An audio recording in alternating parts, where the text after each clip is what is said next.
urgent 24 at Gmail. 24 at Gmail. I'm gonna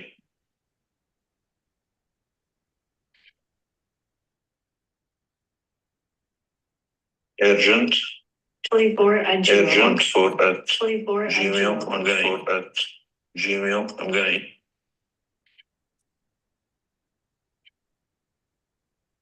urgent 24 at Gmail. I'm gonna start it. 24 at Gmail. 24 at Gmail. Somebody has Jill, to. I'm gonna mute you, Jill.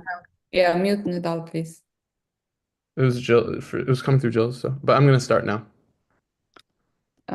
Yes. Start what? Live? Webinar, yeah. Yeah, the webinar. Okay. Okay, just to be clear, I'll advance the slides. Repair host. Yeah. Is Marie on? No, she didn't accept. She's on, but she wasn't able to be. I'll be muting too. Okay. All right, we're live.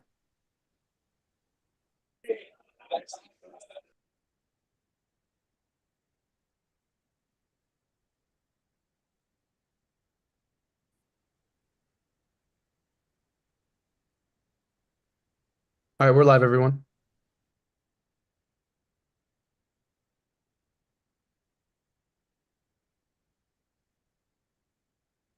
Nidal, you're on mute. Can you send me the background, please? We're live, by the way. Okay, that's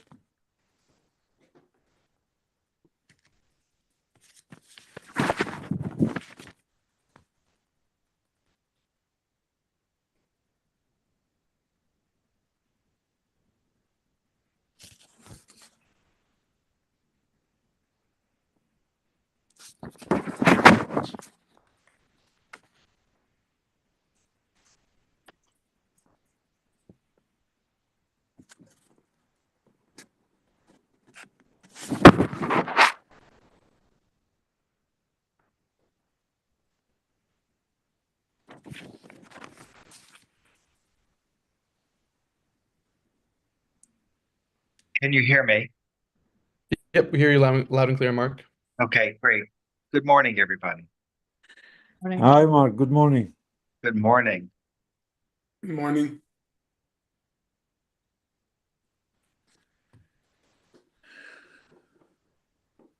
Dr. Finkelstein, how are you? Thank you for Very joining. good. I'm fine, thank you. I'm not sure who's speaking to me, so if you can identify yourself. Yes, I'm Nidal Jabbour. I'm a doctor from Dr. Doctors Finkelstein, Against. how are you? Very Dr. good. Finkelstein, how are you? I'm fine, thank you all. Is there an echo, guys? I mean, there's a little problem. No, it's fine. It's fine? Okay.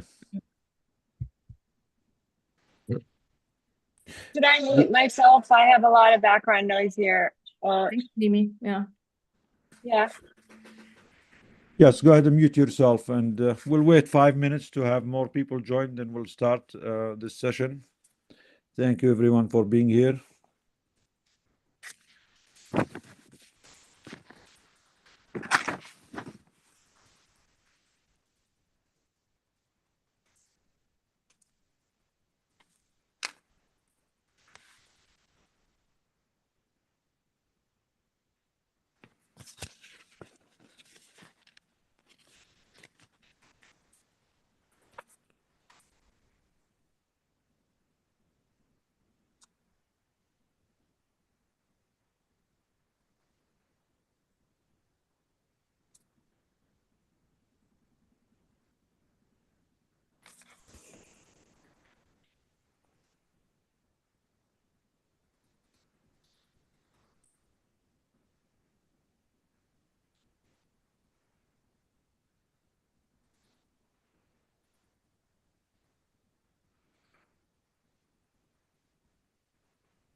Maisa, sorry to bother you again. I need that. How to use it as a background. I'm sending you a text, Nidal, right now. Okay, thank you.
I think we can start, Nidal.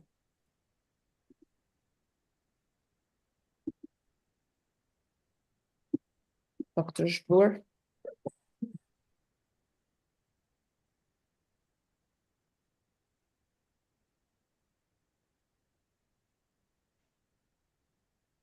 You're muted, Nidal. Okay, yeah, I'm good. Thank you.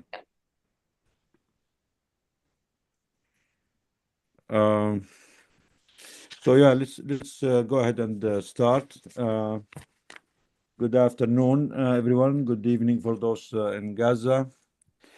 Thank you, everyone, for joining us for this urgent and timely webinar hosted by Doctors Against Genocide. My name is Dr. Nidal Jabbour. I'm the co-founder of Doctors Against Genocide. I'm joined here by Dr. Karama Hawash, who's also the other co-founder of Doctors Against Genocide, and our team and a group of our supporters and good list of panelists who are sharing our webinar today. We come together at a moment when the sanctity of healthcare, the rights of medical professionals, and the lives of countless civilians are under relentless attack in Gaza.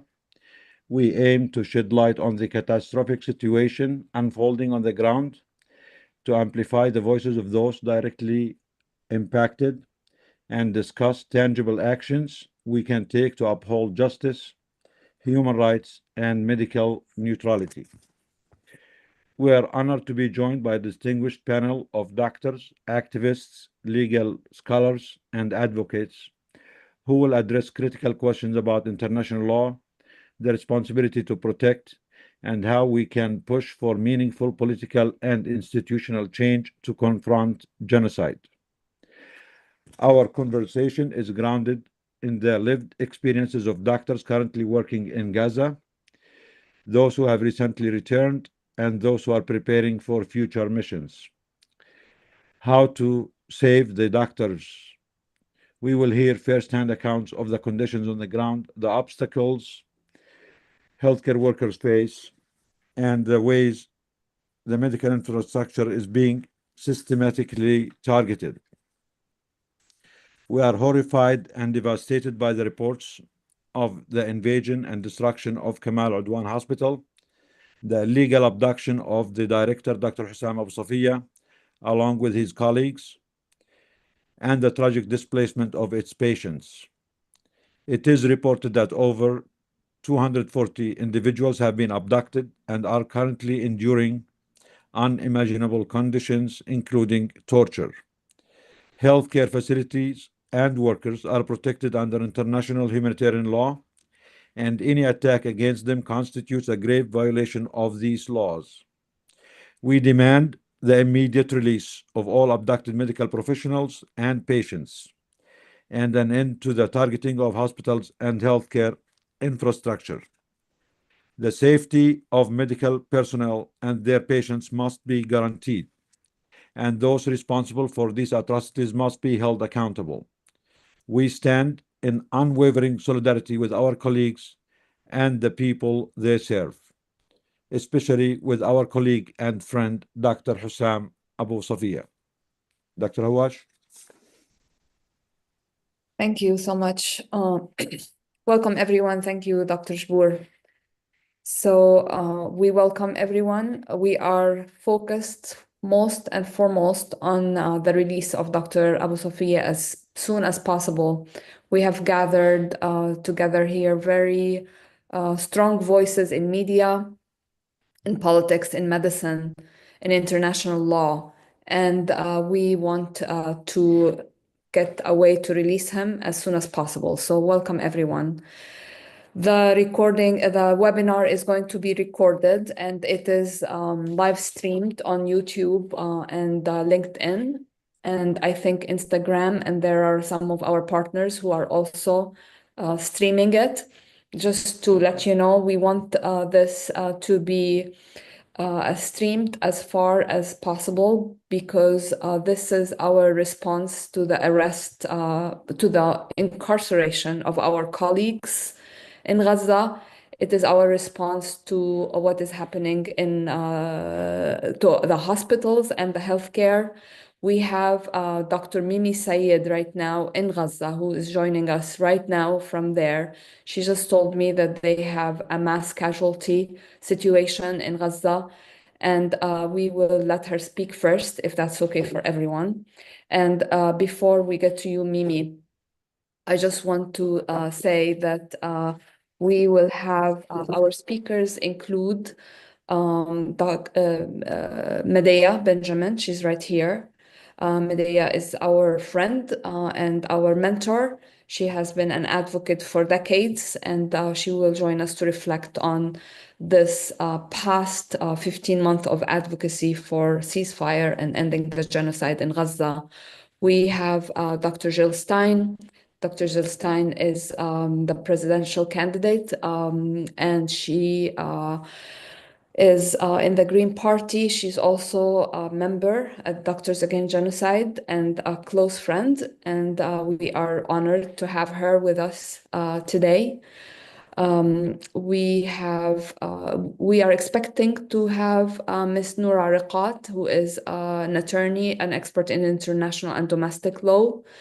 And we have Dr. Mark Perlmutter. Dr. Mark Perlmutter is here. Welcome, Mark. He will share firsthand accounts of hospitals, and we are hoping that he will address the allegations of militant operations in the accusation of that in the hospitals. Welcome, Noura Riqat. She is actually here.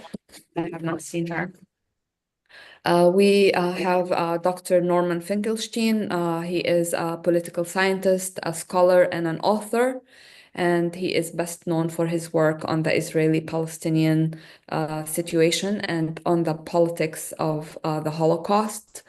We have Josephine Gelbo, and Josephine is really the engine behind what happened today. She put together our speakers, and she invited many of her colleagues, especially in the media. Thank you so much, Josephine. Josephine is a veteran, and she quit her job in protest about the genocide in Gaza, and she will talk to us about how we can make a difference in the new coming administration.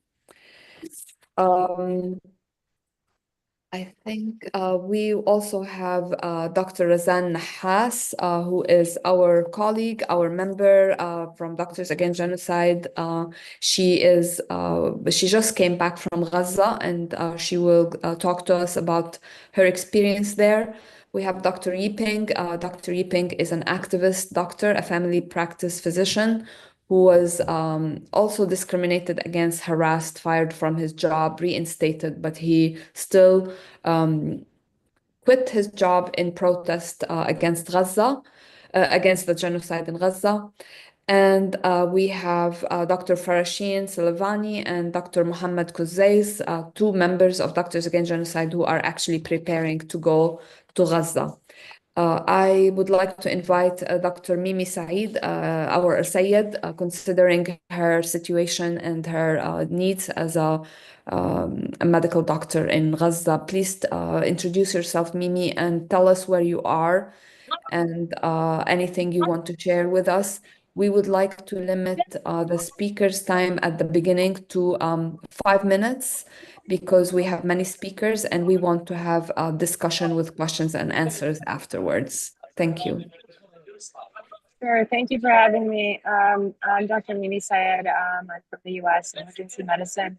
This is my second medical mission to Gaza. I'm here this time at Al-Aqsa in central Gaza. Before I was at Nasser. The situation has gotten much worse. I'm still seeing the same type of injuries in children, disproportionately children and women. We're treating mostly civilians. I have not seen a single military personnel or anything as such with munition on them or anything like that. Not in August, not now. We just had a mass casualty incident. We had a 29-year-old female with a quadcopter shot to the head.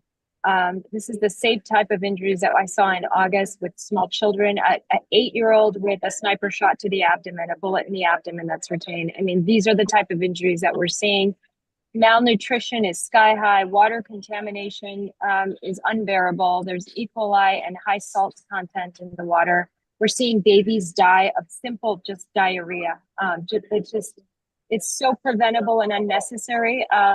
We don't have simple things like a pump for insulin, and a person is dying from DKA. A child is dying from DKA because there's no insulin that can be given with a pump. So, they're either overdosed, underdosed. They go back home in filthy living conditions, and this is just day in and day out. It's become a normal thing now, and it needs to stop. Thank you so much, Mimi. We got a message from Dr. Abu Safia's family, actually. And if you all allow me, I would like to say it in Arabic and then translate it. So this is a رسالة من عائلة الدكتور حسام أبو صفية. نحن عائلة الدكتور حسام أبو صفية لا يخفى على الجميع ما قام به الدكتور منذ بداية الحرب من جهد كبير لإسناد المنظومة الصحية الوحيدة من أجل سكان شمال غزة، أهلكم وأصحابكم وأقاربكم، وآخرها كانت بعد العملية العسكرية على شمال غزة بعد حصار دام 84 يوما. واجهوا أصعب المحن والظروف والجوع والقهر والقصف والتهديدات من أجل المرضى، وفقد فلذة كبده ابننا إبراهيم، وأيضا تمت إصابته إصابة بالغة، ومع العلم بأن الوالد ما زال متأثر بإصابته حتى اللحظة. لا نعلم ما هو مصير والدي، ونرجو منكم التحرك والضغط الإعلامي والمناشدات والتقارير الإخبارية حتى نعمل على الضغط على الاحتلال من أجل الإفراج عنه بالقريب العاجل. والدي يعاني الآن من البرد القاسي، وجميعكم سمع شهود العيان المفرج عنهم ما قاموا به من إجبار والدي على خلع ملابسه والكوت الطبي واستخدامه كدرع بشري لهم. نرجو من كل ضمير حي ومن جميع المنظمات والمؤسسات الدولية التحرك. I'll say it in English. We, the family of Dr. Abu Safia, are aware of the great efforts that he made since the beginning of the war to support the only health system for the residents of North Gaza, your families, your friends, and your relatives, and the last of which after the military operation on northern Gaza for 84 days. Dr. Abu Safia and his colleagues faced the most difficult ordeals, the most difficult conditions, hunger, oppression, bombing, and threats for the sake of, and he endured all that for the sake of his patients. He lost his beloved son, who was killed by the IDF, our son Ibrahim. Dr. Abu Safia was also seriously injured. We know that our father is still affected by his injury to this moment. We do not know what his fate is. We ask all of you to take action, to put as much media pressure as possible, to appeal to everyone who can help, spread news reports, pressure the occupation to release Dr. Abu Safia soon. Our father right now is suffering from the severe cold, and all you heard from eyewitnesses who were released confirm that he was forced to take off his clothes, his medical coat, and he was used as a medical shield for them. We ask every living conscious and all international organizations and institutions to take action. Thank you. Thank you for sharing this message, Karama. We also have our friends and colleagues from Al-Awda Hospital in northern Gaza. They will be joining us soon. I'm not sure if they are already there or not. We're going to hear live testimony from them on the situation there. We're also being joined by the United Nations Special Rapporteur on the Right to Health, Dr. Tlaling Mofo King. Thank you for being with us. If you want to join us, please, and if you have anything to share about what the United Nations has to say on the unfolding situation, and what do you recommend for us to do to support this mission to free our colleagues and to ensure their safety. Dr. Mofo King, are you there? Yes, I am here. Good evening from Johannesburg. Thank you for creating the space and for allowing me just to share a few messages. Firstly, of complete and unwavering solidarity from myself, but also the mandate which I currently hold, which is the mandate on the right of everyone to the highest attainable standard of physical and mental health.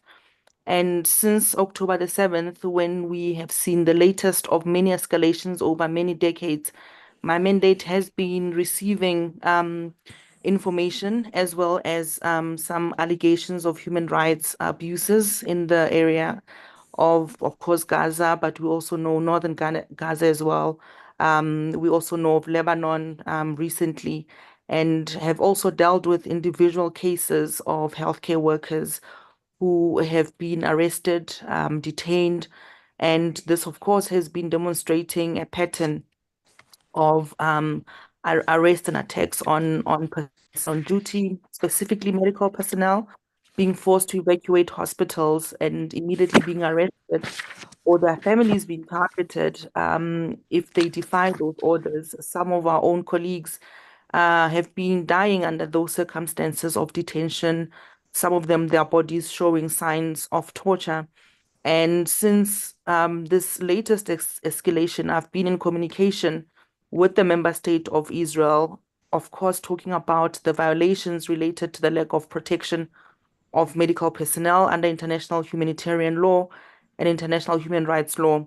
And the scale of the destruction has been immeasurable. And it's important to also put into light the fact that we actually haven't really truly quantified the level of trauma and horror that has really been going on. We are yet, as a human experience, have developed even the kind of matrix to measure the kind of evil and the complete destruction of human life in terms of the scale and how fast it has been.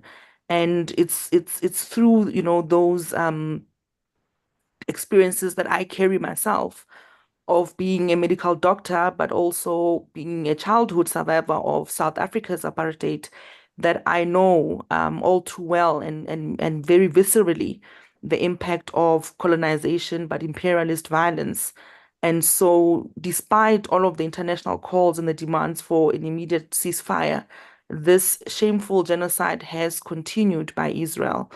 And it's also Israel's allies, of course, in Europe and in America, that continue with the despicable display of global solidarity in a way that I don't think we could have ever imagined. And the way in which Israel, as an occupying regime, is being supported in billions of dollars and weapons and political and diplomatic cover from accountability is something that continues to worry me and many of my own colleagues. And I know with the ICJ and the declarations that they had made at the time with the case of South Africa versus Israel, it's important that we continue to demand for an immediate ceasefire. We continue to be unwavering in that demand for boycott, divestment, and sanctions. And for all of the people everywhere in the world who are brutalized and exploited and colonized and basically undergoing genocidal attack in real time for the world to view, I'm very ashamed and that the world has failed all of you as people, as humanity, and many of you as my own colleagues. And I hope that the report I'll be doing for the General Assembly next year in 2025 and the Human Rights Council in June of 2025 will shed some light in why it is important to recognize healthcare workers as human rights defenders, as key people to the protection, but also to the realization of the right to health. And in some way, I hope that report will also give us a different way of connecting with each other and humanizing each other as people, despite and in spite of this colonial imperialist trauma that is currently what is keeping us, all of us, working so tirelessly. And I hope that that particular report will take us a step further in how, firstly, this genocide is incompatible with the realization of the right to health, but what are the responsibilities, what can we do to really get justice? And for me, reparative justice has to really look very different in terms of approach and solidarity. And it is quite an important step for me as one of the many ways that my mandate can support and contribute. I continue to communicate with Israel as a member state of the UN, even though they do not respond. And I think part of their strategy is to just ignore any human rights. And I continue, and very soon we'll be releasing a press statement on the latest developments that have currently occurred in the last few days in Gaza as well. So colleagues, from me and my mandate, you have unwavering support and solidarity, as little, and I know it doesn't really mean much unless we can stop the bombs and stop the genocide. And you have my commitment to continue to do that with the methods that I have in my power. Thank you very much. Thank you, Dr. Mofoking, for being here. Thank you for your strong and clear message. We will thank you for sharing it with us too. We will be back with you for some follow-up questions about what else can we do to help our colleagues there. I want to go now directly to Gaza with our colleague, Dr. Rafat Al-Majdalawi from Al-Auda Hospital. He's the director of Al-Auda Hospital. He's joining us live from Gaza now. Unfortunately, we cannot get Dr. Hussam Abu Safia, who was scheduled to be with us now, because he's being abducted and being tortured as we speak now. And we are really worried about his health and about his safety. We are worried that he will face the same fate that our colleague, Dr. Al-Borsh faced a few months back when he was tortured and raped in prison and eventually murdered. That's why this call is very urgent, and we really need to mobilize and brainstorm every method, every procedure we have to ensure the safety and the freedom of Dr. Hussam and his colleagues. Dr. Rafat, so Dr. Rafat is going to be speaking in Arabic, and I'll be translating to you guys. دكتور رافت كيف حالك؟ Thank you for joining us من غزة. دكتور رافت تفضل احكي لنا tell us what is the situation now at Al-Auda Hospital, Kamal Udwan Hospital, and the Rantisi Hospital. And do you have any updates on the status and the fate of Dr. Kamal Udwan, his colleagues, and their patients? تفضل دكتور رافت، أهلا وسهلا.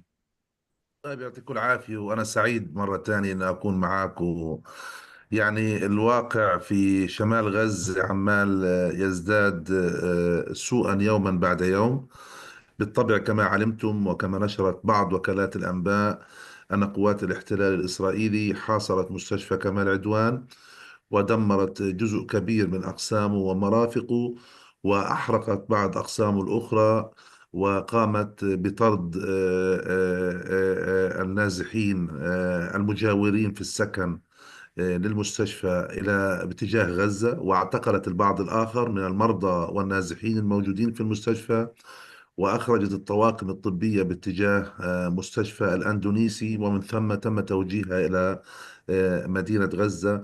والمعلومات أنها اعتقلت الدكتور، لأنه اليوم نشر تقرير رسمي بأنها اعتقلت الدكتور حسام أبو صفية، وهذا للأسف يعني. Uh, yeah, thank you, Dr. Rafat. So Dr. Rafat is thanking all of you for being here and for trying to speak up for Gaza. He's saying that the situation in Gaza is getting worse by the hour. He is reporting also about what has unfolded in northern Gaza and especially at Kamal Udwan Hospital in the last few days. The hospital has been invaded on Friday by the Israeli genocidal forces. Large parts of the hospital were destroyed and put on fire. All the patients were forcibly dislocated from the hospital. Those who are able to walk were forced to go to the Indonesian hospitals where they endured bad condition because the hospital is not functioning. Then they forced them to go to Gaza City. Most of the employees and the rest of the people who were in the hospital, a total of 240 people, were abducted. They were stripped naked. They were tortured. They were left in the cold winter weather with no clothes. That includes Dr.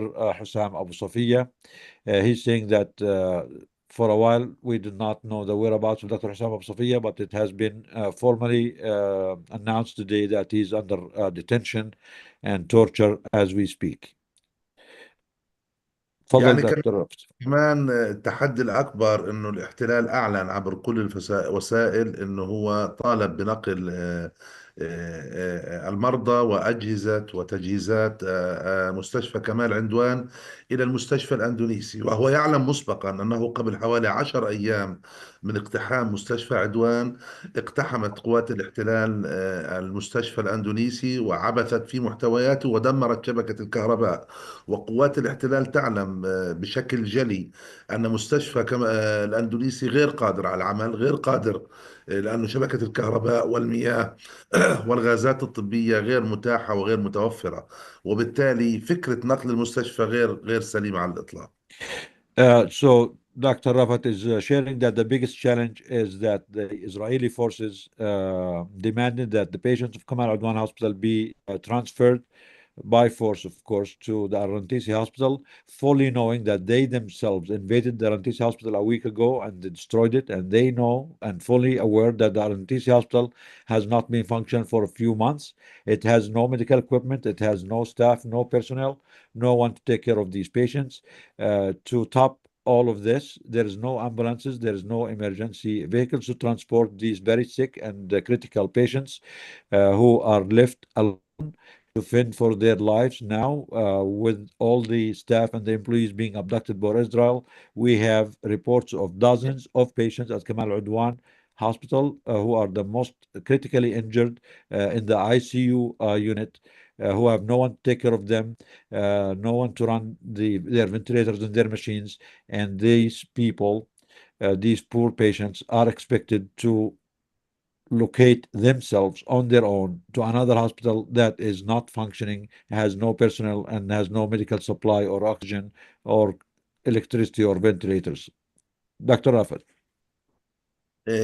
بالإضافة أنه بهذه الطريقة التي اتبعها الاحتلال نقل 2 من المولدات الكهربائية، والآن أصبحوا موجودين في المستشفى الأندونيسي بدون أي فعالية، ونقل كل كميات السولار الموجودة في مستشفى كمال عدوان إلى الأندونيسي، وهو يعلم أيضا أنها غير مفعلة، أي أن الموارد البسيطة المتوفرة في شمال غزة أصبحت في مكان غير قابل للاستخدام. وطبعا المستشفى الأندونيسي لا يوجد فيه كوادر طبية، يوجد فقط دكتور الياس تكا أعتقد، ومعه بعض الفريق الإداري والتمريضي التي لا يتجاوز عددهم عن 10 أفراد، والمستشفى غير قادر على أن يكون فعالا على الإطلاق. So the genocidal Israeli forces moved two all generators that are barely functional from Kamal Udwan Hospital to the Indonesian hospitals, claiming that this will take care of the patients. The Indonesian hospitals have no staff. They only have one doctor now and a few nurses and healthcare workers, but they have no supplies and no equipment, no medications to work with and to take care of these critically, injured patients there. Go ahead. بال- بالقرب من مستشفى الأندونيسي هناك مستشفى العودة على بعد حوالي 200 250 متر فقط، أي أنهم بجوار بعض. طالبنا قوات الاحتلال أن يتم عبر الصليب الأحمر طبعا، طالبنا من قوات الاحتلال أن يتم نقل السولار إلى مستشفى العودة، لأن المستشفى يوجد فيها طواقم إدارية حوالي 66 من كوادرها الإدارية والطبية والتمريضية، وتحتاج إلى السولار لأنه لا يوجد لديها سولار. طالبنا من قوات الاحتلال عبر الصليب أن يتم نقل هذا السولار إلى مستشفى العودة، وللأسف رفضت قوات الاحتلال. Dr. Rafat saying that their hospital, Al Auda Hospital, is only about 250 meters away from the Indonesian hospital. They do have some staff at Al Auda Hospital and they can provide some care for those patients, but they don't have fuel to run their equipment. They demanded from Israel through the Red Cross to be provided for fuel with fuel so they can take care of their patients, but their appeal has been rejected so far.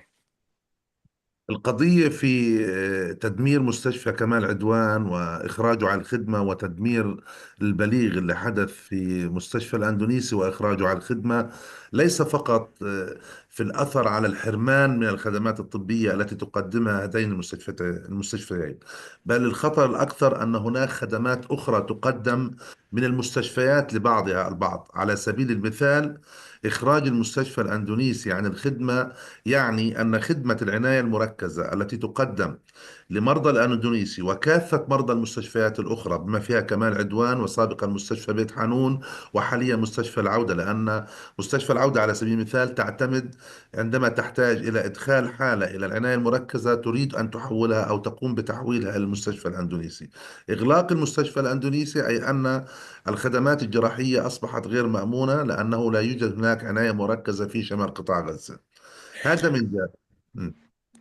So Dr. Rafat is saying that these hospitals that are present in Gaza, especially in the north, are very small hospitals. None of them is able to function on their own. They used to cooperate between each other. Like in Al Auda Hospital, they don't have intensive care units. They cannot do major surgeries. So they used to transfer these patients to the Indonesian hospitals in that regard because they used to have intensive care units. And the Kamal Udwan Hospital also used to serve certain types of surgeries and provide for certain type of patients and injuries.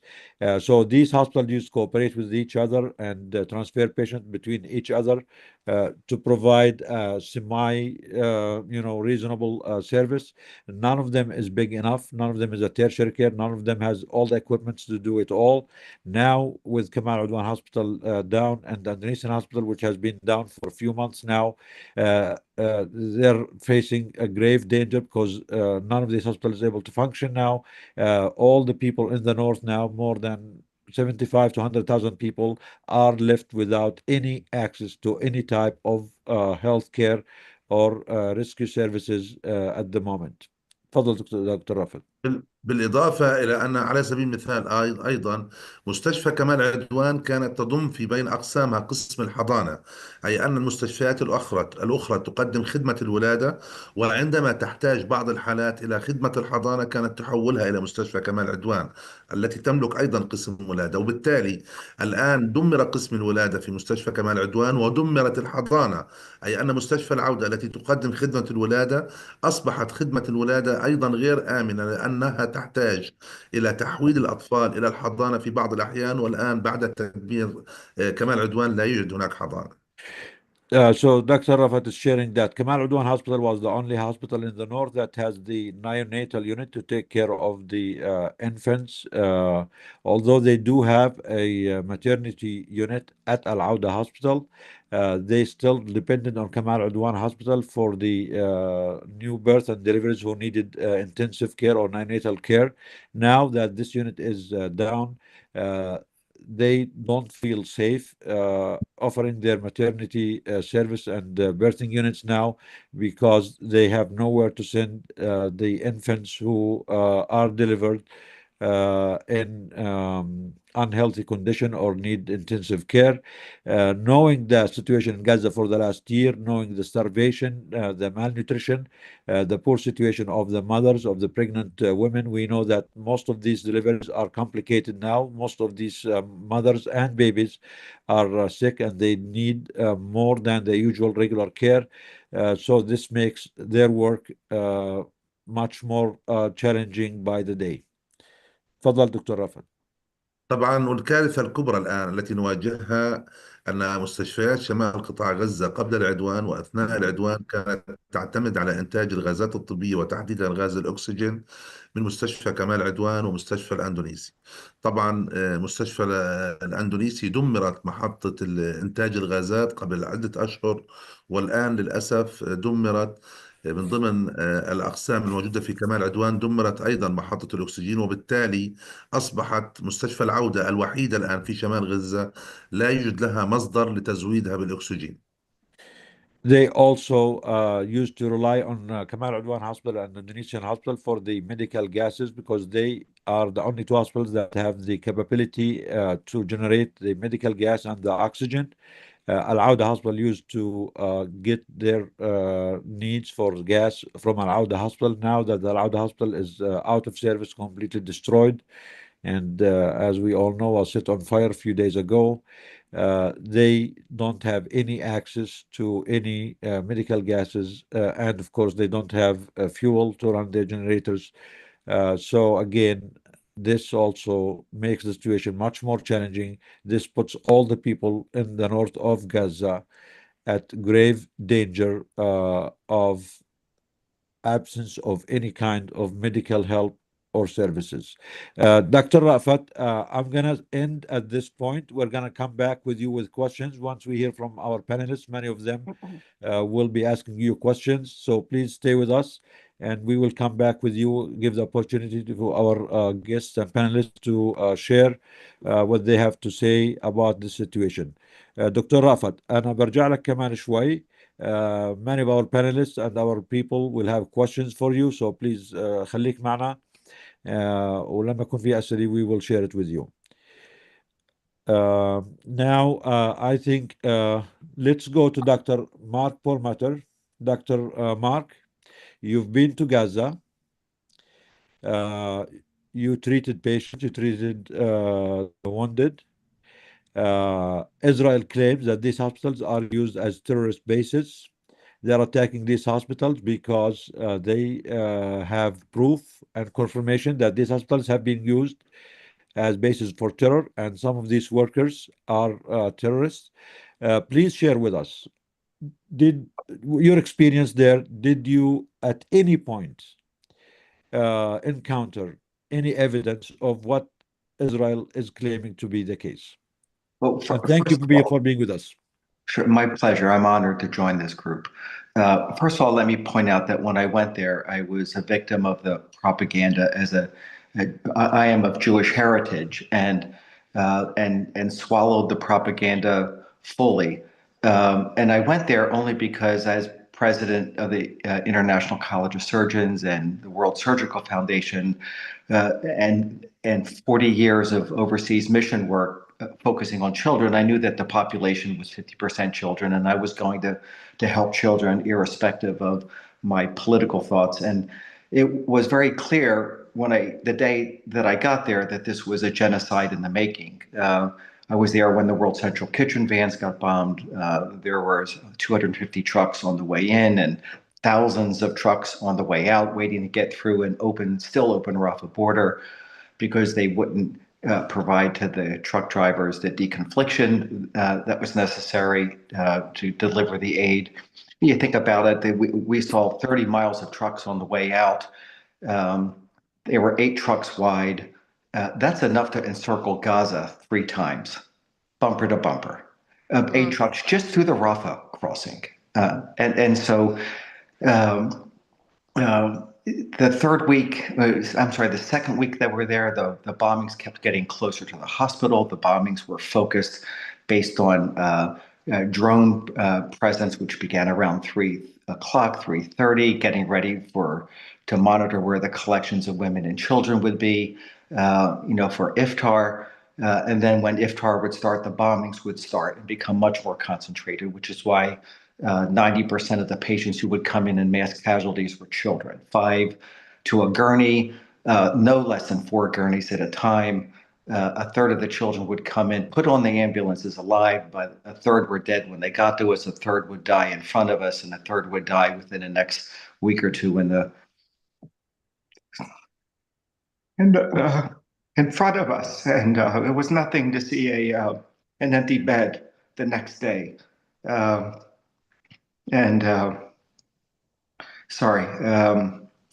It was clear that the hospitals were being targeted. I myself broke a finger and lost a tooth in a bombing that was right outside the hospital, and getting a detached retina fixed. That's been getting worse. And then, but it's not a woe is me thing, because although the hospital was targeted, and healthcare workers such as myself got hurt, there were specific targeting of healthcare workers. Many of the patients I took care of have horrible stories of being specifically targeted after being shot, taken to an Israeli prison, starved in that prison, blindfolded, handcuffed, with an open bullet wound inflicted while in the operating room, taking care of a patient, ordered to leave that patient. He refused doing his duty, closing a wound, and an orthopedic nurse shot in the knee and then taken prisoner. Stories like that are pervasive. I've operated on many people with lacerated nerves with the experimental tungsten bullets, and with mysterious entrance and exit wounds, very similar to the fledgets that were outlawed many years ago, that are still being used in a different form.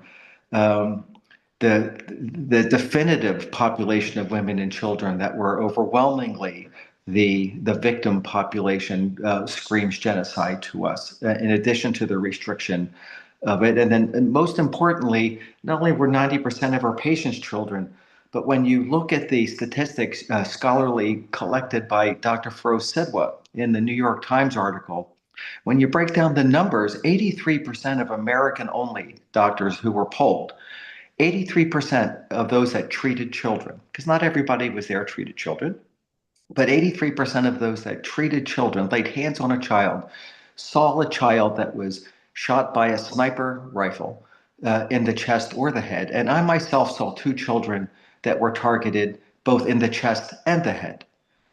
Both came in simultaneously. And one of them had a male caregiver, and I neglected to ask because of the language barrier and the horrible commotion that was going on in an emergency room that's smaller than my kitchen. This male caregiver could be a father, could be an uncle. I asked him what happened through a translator, and he told me that he was walking his son, or the male child, and it felt him pull out of his hand. He looked for him, looked down at the ground close to him, didn't see him. 10 meters away, he saw him. And then he saw his body get shot a second time. He looked to where the shot came from, identified an Israeli soldier. He ran to his kid and brought him in. But when he brought him in, he didn't have a chest. The small entrance wound is typical of a high velocity gun wound. And when I rolled him over, no organs between his shoulder blades existed. His spine, his lungs, his heart were all gone. My hand fell into his chest cavity. And yet he saw his potentially son or nephew, whatever, he saw him get shot in the head the second time. And this kid definitively had 2 high velocity bullet wounds. It's the first time I've held the brains of a child. And so the genocide was definitive in my own sight. In terms of seeing a combatant, there were absolutely none. We saw one person who had a gunshot wound. It was not a high velocity wound.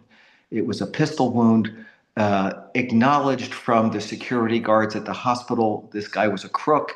He was caught stealing from people, and he was shot by a pistol. We actually, Dr. Sidwa and the group that I was with saved his life. But he was a criminal, a local crook, not a combatant. We never at any time saw anybody in military clothing. We never saw a military wound. We never saw anybody who suffered from a military wound. We never saw a rifle. We never saw anybody who could even remotely be accounted for as a military combatant on the premises of the hospital or outside of it.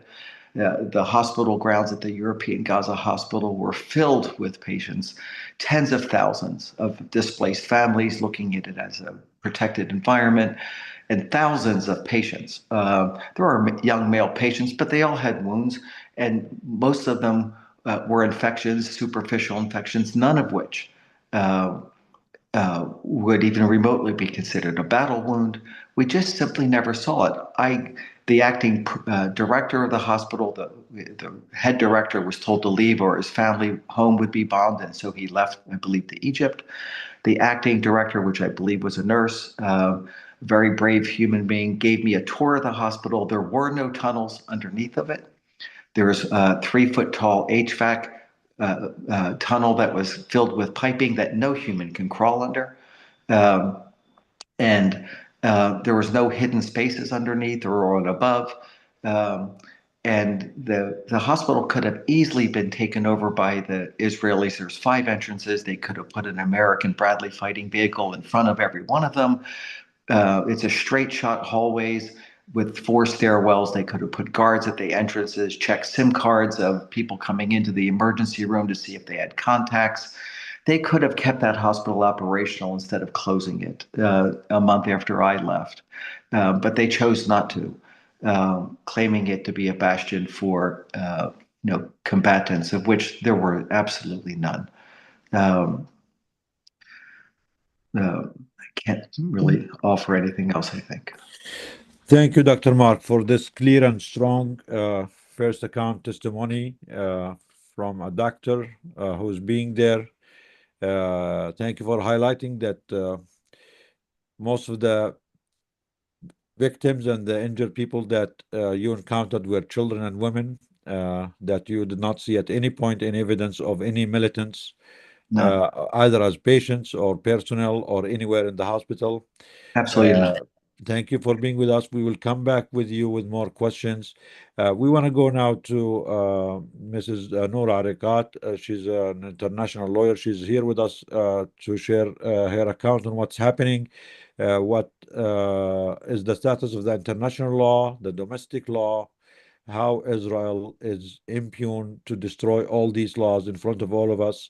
Noura will not be with us for much longer because she has another commitment. That's why we're gonna have her share her take on what's happening. Thank you, Noura, for being with us. Go ahead.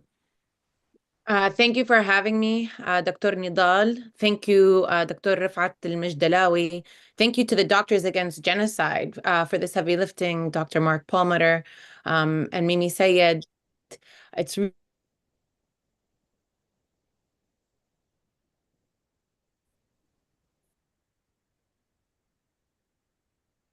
Is the connection off or just me? line of trying to avert that dystopian possibility. Sorry, is there a problem? No, go ahead. I think it was on my end. Go ahead, Noura. Sure.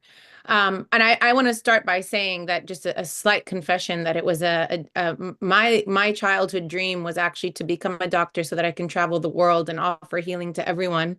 And instead, because of my math and science deficiencies, I had to settle to be an attorney and a professor. But I find that we we deal with the same formidable obstacles in terms of politics. It's the politics of international relations that has stymied the potential of international law in order to stem these atrocities. And it's the politics within the medical profession that has stymied an uprising against medical professionals who should be standing on a front line in unity at this moment in protest of the systematic annihilation of healthcare and healthcare systems in Gaza. I want to just say a few things about international law insofar as it's relevant. Dr. Jbour has asked me, one, what is the relevance of law, but two, why we haven't seen it restrain Israel at all. The first question is much more clear and doctrinal. There's two approaches to thinking about this. If we want to accept that this is actually a legitimate war that Israel is waging in order to defend itself, which it is absolutely not, because it is genocide and therefore illegitimate. But even if we accepted that that was the framework, this particular type of combat has already been anticipated in international law. It has been legislated under the additional protocols, both under irregular and regular combat within either a civil war framework. If Israel wants to insist that Gaza is part of its geography, obviously it's not. This is occupied territory. Or if it is what we understand it to be, a colonial occupation, in which case Israel has no right to self-defense. But if in fact it wants to insist upon that framework, that combat is regulated, particularly the attack on civilian objects should be protected. Highmost amongst them and utmost amongst them are hospitals under Article 52 of the first additional protocols is a protection for hospital and healthcare workers. Insofar as those facilities are used by a military belligerent in order to wage their combat, in this case, what we're hearing, that there might be Hamas militants here, that does not matter. If there were a gun or simply a passing of a militant, would not be sufficient to make any civilian object, certainly not a hospital, a legitimate target.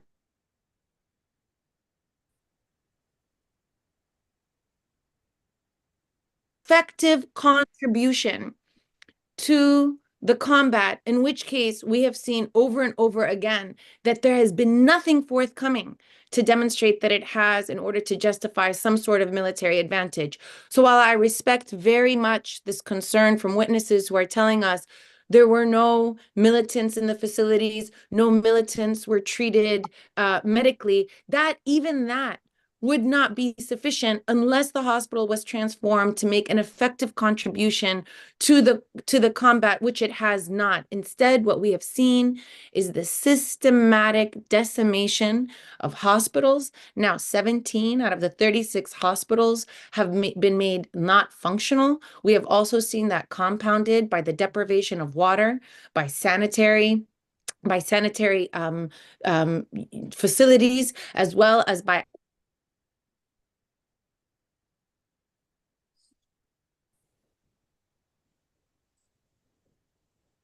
No, Dr. Riqat, your internet faded, so we lost your last few words. Sorry. I apologize. My connection looks solid here, but I apologize for that. Just like the last sentence, please. If what I'm anticipating you did not hear, it was my own recounting of the systematic decimation on healthcare and the ability to save life. So if here we are to accept the propaganda that somehow Israel is waging a war, there is nothing that justifies them preventing the saving of life. And yet we see 17 out of 36 hospitals that have been rendered not functional. We see a deprivation of water, a deprivation of hygiene and sanitary capacity. We see a deprivation of medical supplies. We see a deprivation of food. We are seeing children freeze to death because of the destruction of 92% of residential facilities. In fact, what we are witnessing is the destruction of a future, the direct attack on children. This is a genocidal campaign, which, as now everyone has become well versed in international law, is a genocide prohibited by the Genocide Convention that should become a obligation of all third-party states in order to hold Israel to account by suspending its military aid, by ending those all diplomatic relations, and now because of the ICC arrest warrants in order to arrest Netanyahu, Gallant, as well as, I would say, all rank and file soldiers who have identified themselves in glee as they're torturing Palestinians, to arrest them and to prosecute them. In this moment, I want to lift up in particular the name of Dr. Hussam Abu Safia, who has, I think all of us have been chilled to watch him stand tall as his son has been killed in an attempt to cruelly punish him, as well as to intimidate him, as we saw him face off Israeli tanks in nothing but a white coat, and now disappeared in detention in what has become a chronic and systematic attack on healthcare workers. I just want to recount a few things that we know. Human Rights Watch, for all of their shortcomings in this moment, have in April 2024 issued a report that demonstrated to us that healthcare workers have been systematically detained, tortured, sexually assaulted, and raped. We also understood that in April 2024 was the kidnapping, torture, and killing of Dr. Adnan Al-Bursh, a surgeon and the head of the orthopedic department in Al-Shifa, who was kidnapped before he was tortured to death. Dr. Riyad Al-Rantisi, the head of the maternity department of Kamal Adwan Hospital, who was kidnapped while caring for his patients and then died in captivity, we learned in June 2024. Dr. Muhammad Abu Salmiya, director of a Shifa hospital, kidnapped, detained for 7 months, subject to daily beatings, the deprivation of food before he was released, and then continued to care for his patients. In mid-September, the abduction and killing of Dr. Ziad Ad-Dalu from Al-Shifa Hospital, and again this continuing attack on healthcare and the possibility of survival, again indicating for us that this is a genocidal campaign which cannot be cut in any other way. All of Palestinians are being held hostage. All these health workers are being taken hostage. There is an absolute hypocrisy of those who lament that all of this is because of the taking of Israeli captives, and yet say nothing, not a peep, in response to the systematic mass campaign of hostage taking of Palestinians now and for decades prior. One of the primary explanations, Dr. Jbour, of why we do not see the law doing what we expect it to do is quite plainly racism. It is a lack of seeing the worth of Palestinian life. It is a lack of equality. It is the work of racism and colonialism that continues to create these conditions. And it is the work of our collective protest in these moments and a refusal to be silent against intimidation that will be the only thing we can depend on. The law will not save us. Only we have ourselves. Thank you. Thank you, Professor Ariqat. Thank you. And I know you have to go, but I really want to ask you one more question. I want to emphasize one point. Is there ever an excuse to attack and bomb hospitals and healthcare workers? Yesterday, me and Krama and few healthcare workers went to Detroit, Henry Ford Hospital in Detroit, to have a vigil, just a vigil in the name of the healthcare workers. The minute we were close to the hospital, not even on the hospital grounds, on the sidewalk, more than 20 security guards and police officers jumped on us from the hospital, fully armed with weapons and guns, and not allowing us to be there. So this means that hospitals in the United States have weapons, have security guards, have police officers to protect them. So if the same analogy that Israel is playing, justifying to bomb hospitals there, that they do have a security guard there, this means our hospitals can be a target here at Henry Ford merely by having a security guard with a gun or a police officer with a gun. So is there ever a justification to attack hospitals, healthcare workers, unarmed civilians, children? And we will let you go after that. But if you please, I want to get your take on this for one Yeah, more time. I apologize that I tried to answer that question at the top, and I apologize that my connection was not strong enough. So you're asking me multiple questions. One is about, is there ever a legitimate reason to attack children? Never. No situation in which you can attack children. Is there ever a situation when you can attack health care workers? The only situation in which any civilian becomes, in law, becomes a legitimate target is when they're directly taking up arms. That is it. They to be directly participating in hostilities at which during time they can become legitimate targets. These are healthcare,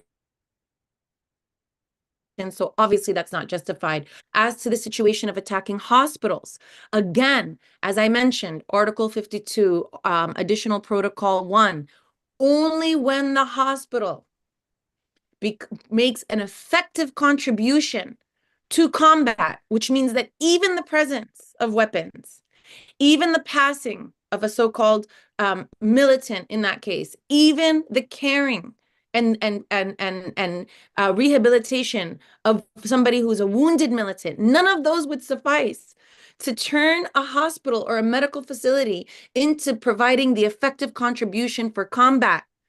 It has to achieve some sort of military advantage. All of these things that we're seeing, which Israel and the United States says that is never seen, it's unprecedented, are characteristics of anti-colonial warfare that we witnessed from the late 60s through the early 90s. All of it has been anticipated, all of it has been regulated in international law.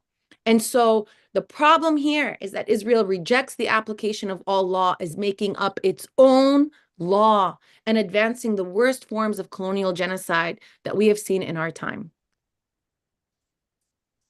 Thank you, Professor Arikat, for making this point loud and clear. There is never a justification to attack hospitals, healthcare workers, doctors, nurses, and children unless they are actively shooting at you.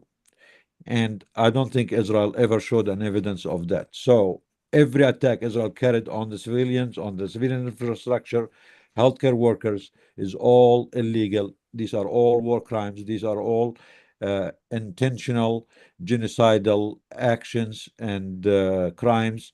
And everything they say as an excuse for this, a justification for this, is illegal, is unfounded, and is wrong.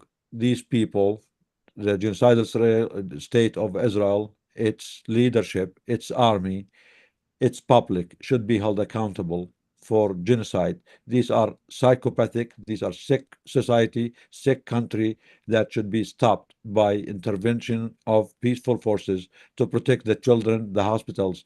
These are not normal people. They are not rational. We cannot negotiate with them any ceasefire. We cannot negotiate with them any protection of hospitals. These people need to be stopped by force, because we as doctors know that when we encounter a schizophrenic patients who are going into a violent crisis, we don't sit down and talk to them because their mind is not there. We cannot reason with them. You put them on medication, you restrain them. This is what Israel needs at this point from the international community, from the regional powers. And again, thank you, Professor Arikat, for joining us.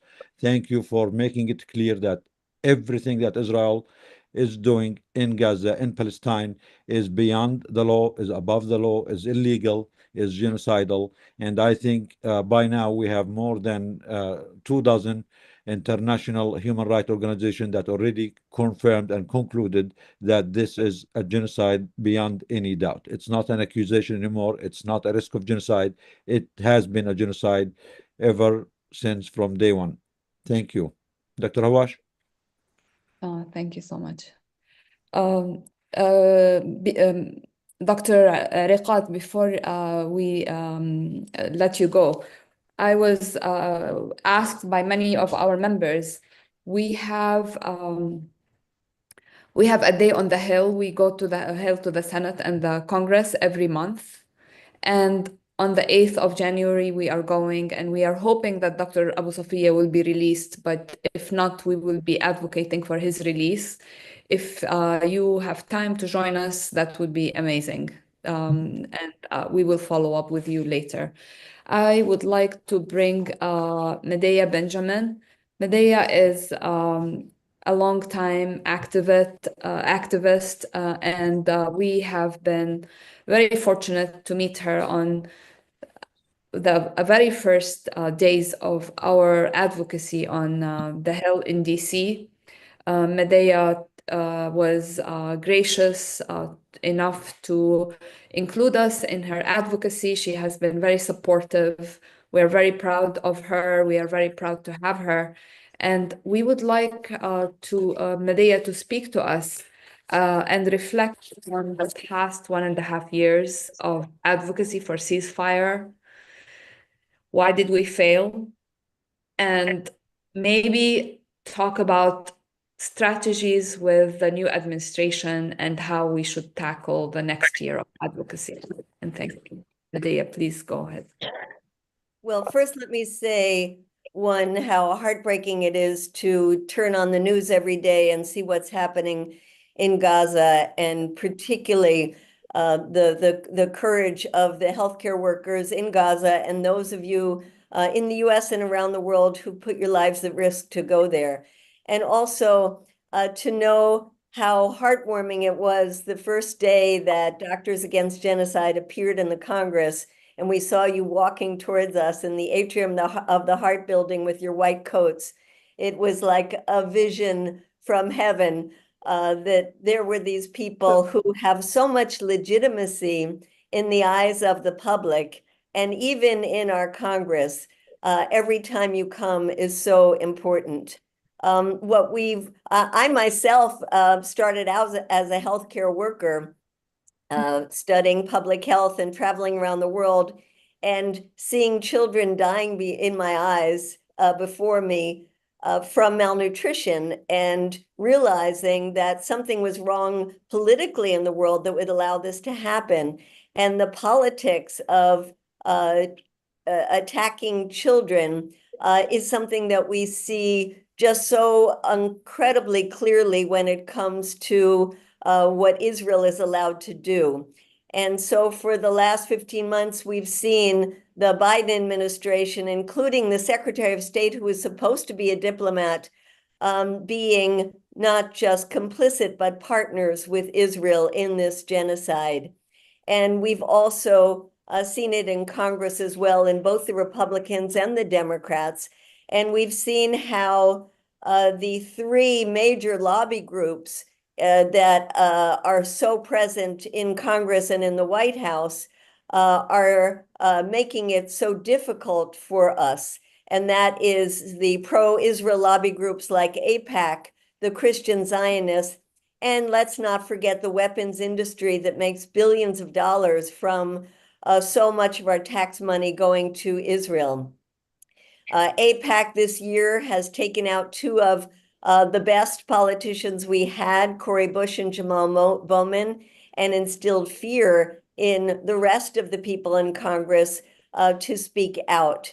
And we also see how this next Congress is going to be even worse, controlled both houses by the Republicans, and how they are just ready to pass some horrific legislation that ranges from making it permanent that the US cannot fund UNRWA, attacking the international institutions like the International Criminal Court for putting out arrest warrants of Netanyahu, so sanctioning the ICC, sanctioning South Africa for having the nerve to bring its genocide case to the International Court of Justice, and then going again after those of us here in the United States who have been speaking out. And that ranges from legislation to equate critique of Israel and Zionism with anti-Semitism. And this is particularly aimed at the students, to take away federal funding from universities that don't crack down on students. And also then legislation aimed at non-governmental organizations that have been speaking out, giving the Treasury Department the ability to say that they are supporting terrorism and then close them down. So we are facing something even more difficult in this next administration. And let's remember that Trump, when he was in the presidency, he supported the West Bank settlements. He moved the U.S. Embassy to Jerusalem. He started the Abraham Accords to entice the Arab states to have normal relations with Israel, and throwing the Palestinians under the bus. And he has told Netanyahu that he should, quote, finish the job. And some of his appointees are just disastrous, like the appointee for U.S. Ambassador to Israel, Mike Huckabee, who says there's no such thing as a Palestinian, or his appointee, Elise Stefanik, for the U.S. The United Nations ambassador, who is the one who actually went on the attack against students and the universities when she was a member of Congress, and is calling for deporting students on foreign students with visas who are supporting Palestine. On the other hand, there are some countervailing forces that are important to recognize and to give us some hope. One is the international community. We just heard from a wonderful representative from South Africa. There are now 15 other countries that are supporting South Africa's suit at the International Court of Justice. And we see more countries that are holding Israel accountable in other ways, such as putting a weapons embargo on weapons to Israel. We also see that in our own country, that when there was a vote, thanks to Senator Sanders in the Senate, 40% of the Democratic senators did vote for limiting weapons going to Israel. With the Republican in the White House, there will definitely be more Democrats who are willing to speak out. And we should remember that there are Trump supporters who don't want the U.S. involved in endless wars. And Trump himself said on the campaign trail that the U.S. should not be involved in endless wars. And then the most important thing, I think, is to say that despite the Israeli propaganda that is echoed by the U.S. media and by U.S. politicians, public opinion has changed so much in the past year in favor of Palestinians, so much so that it's not only a majority that wants a ceasefire, it's also a majority that doesn't want to keep sending weapons to Israel. And that is what we have on our side. And so as we move forward, we have to redouble our efforts. I am so glad that Doctors Against Genocide is having this day in Congress as soon as the new Congress gets back, because guess what? AIPAC is always there to flood the halls of Congress, especially in a new Congress. And we have to visit the offices of every new Congress member, as well as the 19 members of Congress who are doctors, who should be forced to be champions of what we are calling for.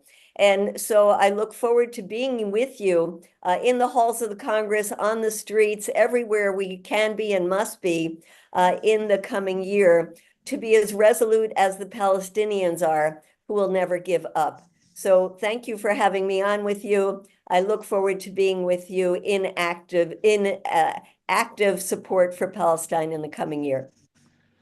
Thank you Thank you. so much, Medea, for your bravery, for your being everywhere where it matters. And we look forward to working together with you. We invite all our members, healthcare workers for Palestine, Doctors Against Genocide, any medical professionals who want to join us on the Hill, please sign up. And we get strength in numbers, and the more we have of you, the better. The more effective we can be. Go ahead, Dr. Shur, please. Again, thank you, Medea, for being a great mentor for Doctors Against Genocide. Thank you for being a great human being. Thank you for being a great activist. We learned a lot from you, and I'm sure there's a lot more that we're going to learn. So hopefully we'll come back with you with more questions and about what can we do going forward. And I'm sure we're going to be seeing you soon on the Hill. Again, thank you, Medea. Now we're going to Professor Finkelstein. And I don't know what to tell you, Dr. Finkelstein. You know it all. You know more than all of us about what's happening. So the floor is open for you to share your take on what's happening. But I have one specific question that I want you to also comment on, which is the weaponization of anti-Semitism. Do you think that the allegation and accusation of anti-Semitism have been used in the last year to enable genocide, to enable war crimes? Can we at this point reach the conclusion that the anti-Semitism weaponization has made these accusations, these claims, as a tool for genocide, to enable genocide, to silence any criticism or anyone who speaks against genocide? But again, please, we need to hear everything you have to say about your take on the current situation. And thank you for being with us, Professor Finkelstein. Thank you. Well, thank you for having me. I'm going to try to cover some ground that's not been covered already, although I want to confirm that I agree with pretty much everything, not pretty much, well, we have pretty much everything that has been said. I want to just make some brief points and then turn to the question that you mentioned or you asked. The first point is that it was clear from day one, October 8th, that Israel had embarked on a genocide in Gaza. I said at the time that it was clear Israel's motive had changed from in the past. In the past, Israel's motive in Gaza had been, as it called it, I'm using Israel's language, it was mowing the lawn in Gaza. But after October 7th, Israel saw the crisis that occurred on October 7th as also an opportunity. That's a cliche, but cliches are often accurate. They saw the horror that occurred on October 7th was also an opportunity to, for once and for all, to solve the Gaza question, to once and for all liquidate the Gaza question. So they weren't going to mow the lawn in Gaza. They were going to extirpate, that means pull out by the roots. They were going to extirpate every blade of grass in Gaza, those 2.3 million people, of whom half are children. Now, if there were any doubt that Israel was embarking on a final solution to the Gaza question, the Israeli rhetoric from on high, from the very top, meaning the prime minister, the defense minister, the president of Israel, the rhetoric from the very top all the way down to the bottom and across the political spectrum, the rhetoric was, without any pretense, the rhetoric was genocidal. In fact, at this point, you can literally collect a full book volume, and it has been done. You can literally collect a full book volume, a hefty book volume of genocidal statements across the spectrum of Israeli society and at every level of Israeli society. In May 2024, the South Africans submitted to the Security Council a very hefty volume of statements by Israelis across the political spectrum, advocating the liquidation of the Gaza question. Lee Mordecai, a Princeton-trained historian, he put out his own compilation. And what was outstanding in his compilation is the large number of references he collected of simply postings, social media postings of genocidal statements and acts by Israelis in Gaza or about Gaza. It was very clear from day one when the prime minister said, remember Amalek, which, as has been repeatedly pointed out, both by B'Tselem, the Israeli Information Center for Human Rights in the Occupied Territories, and also in the recent Human Rights Watch, the recent Amnesty International report on the genocide in Gaza. They said it was perfectly obvious when the prime minister said, "Remember Amalek," that he was advocating a genocide against every man, woman, and child in Gaza. So you had the statement from the prime minister, you had the statement from the president of Israel, who said that there's no such a thing as civilians in Gaza. And then you have the order as issued by the defense minister Gallant was not to admit any food, water, fuel, or electricity into Gaza. So it doesn't require a rocket scientist or even a medical doctor to figure out that if you hermetically seal a tiny parcel of land and don't admit any food, water, fuel, or electricity, you have set out on a genocidal policy.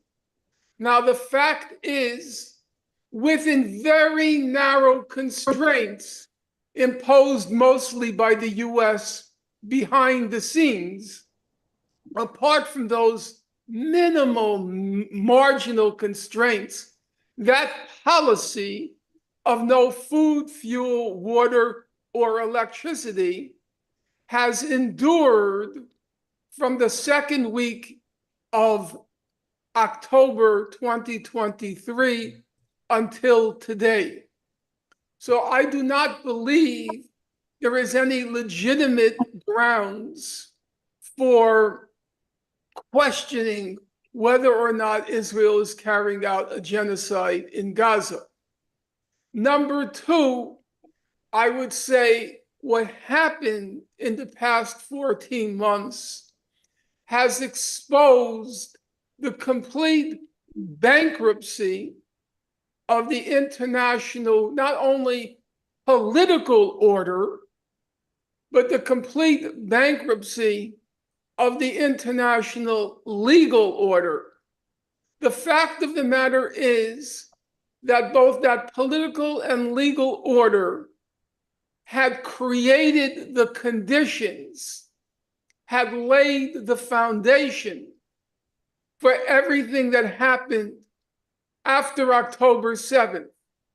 First of all, was the international political and legal order that allowed for that inhuman and illegal blockade of Gaza, which caused October 7th.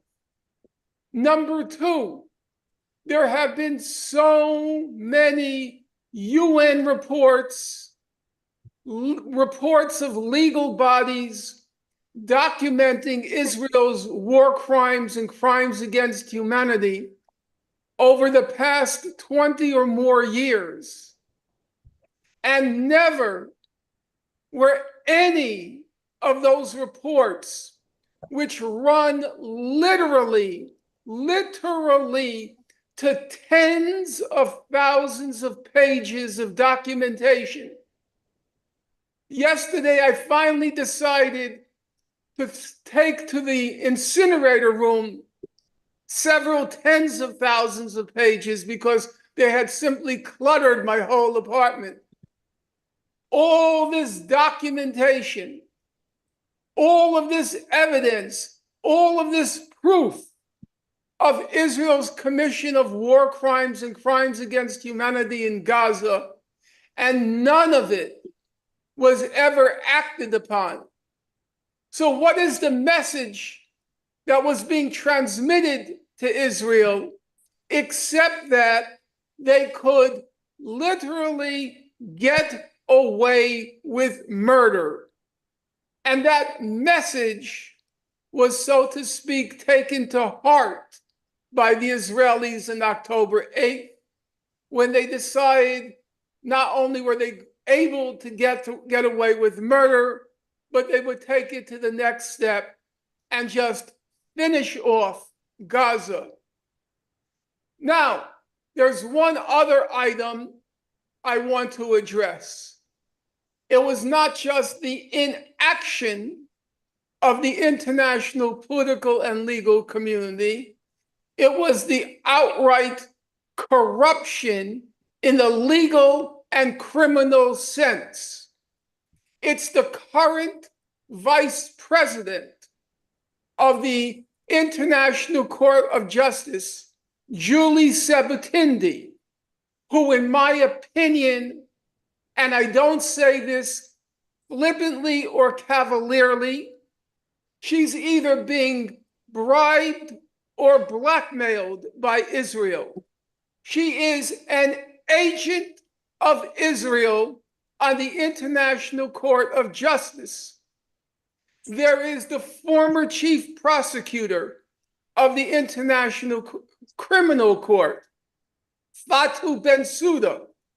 She too, during her term of office, was transparently either being bribed or blackmailed by Israel. There is the special representative of the Secretary General, Gutierrez, Pramila Patten. Her report on the alleged rape that occurred on October 7th, for which, as of now, there is zero. I want your listeners to hear me, because I have a record of at least being accurate about the facts. There is zero material evidence that rape occurred on October 7th. There is no forensic evidence. There is no digital evidence. There is no medical evidence. There is zero evidence. And Pramila Patten, that special representative of the Secretary General, promoted the lie of rape on October 7th and facilitated the genocide in Gaza. There is that moral monster, you hear me?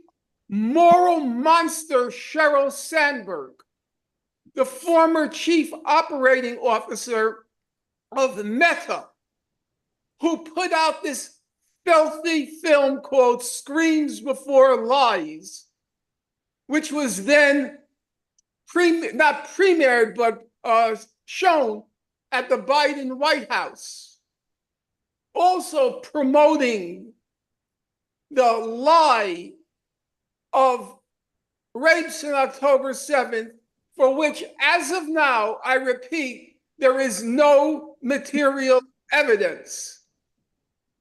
There is the former president of the ICJ, Joan Donoghue, the American representative on the court, who lied in April 2024 when she said on BBC television, the program Hard Talk, she said that the ICJ had not found that Israel was plausibly committing genocide.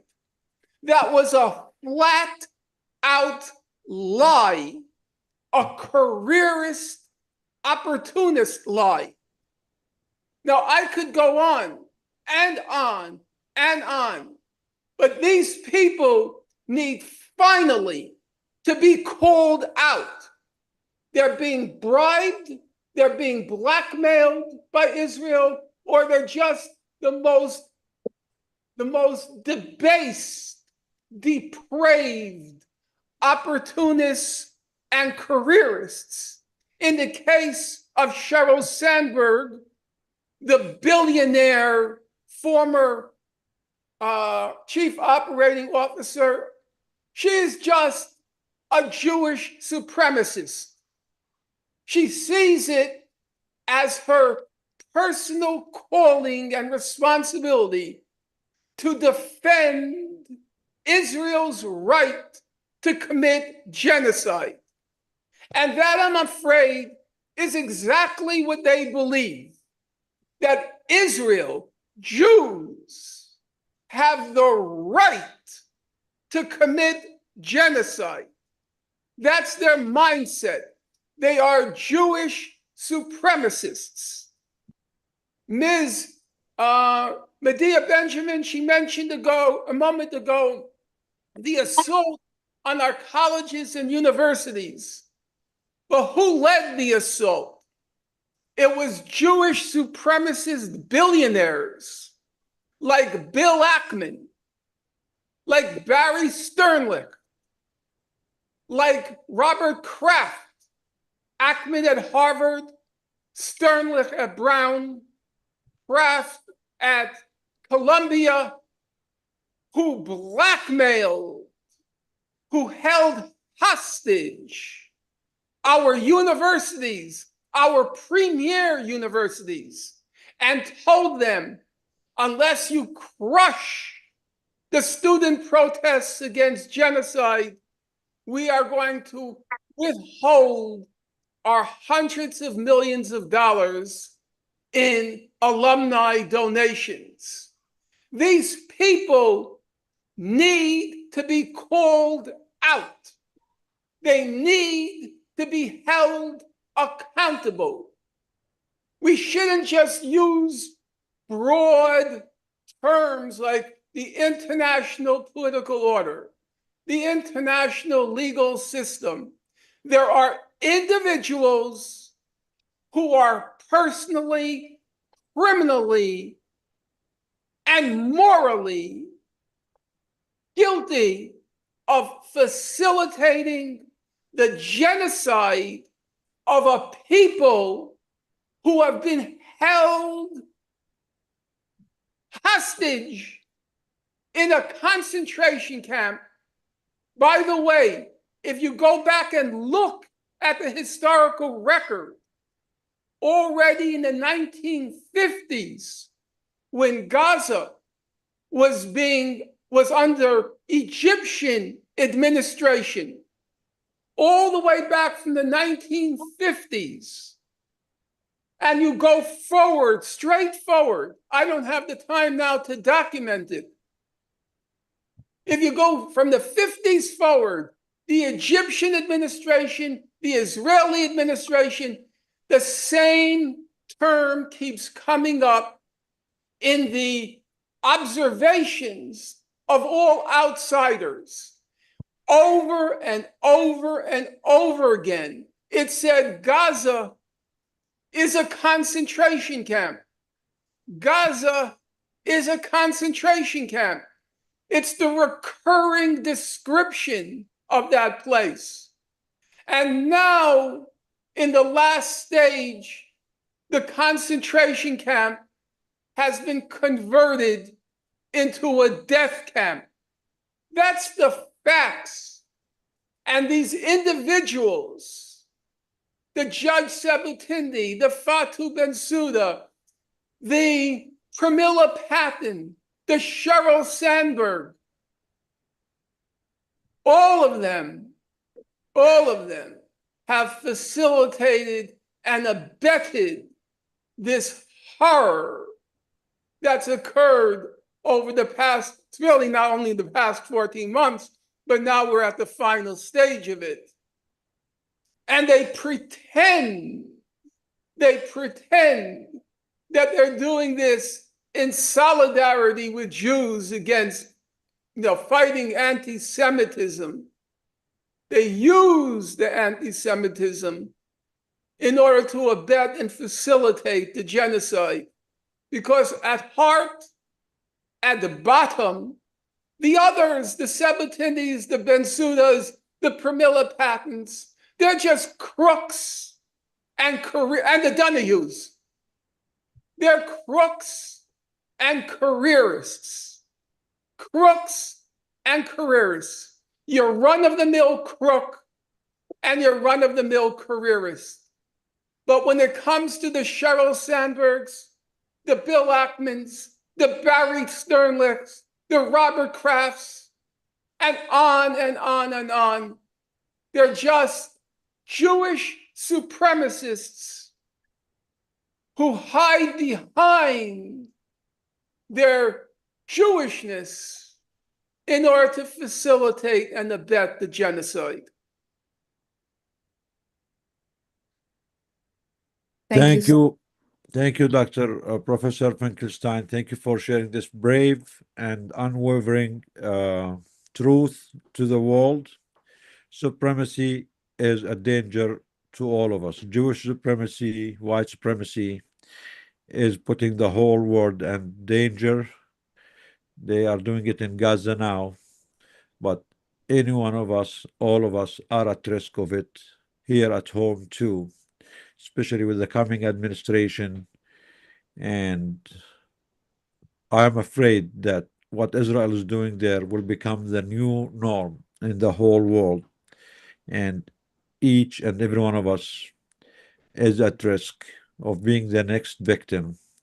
As they said during the Holocaust, they first came to the socialists, but I was not a socialist, so I did not care. Then they came for the unionists. I was not a unionist, I did not care. Then they came for the Jews, and I was not a Jew, I did not care. Then they came for me, and by the time they came for me, there was no one left to stand up for me.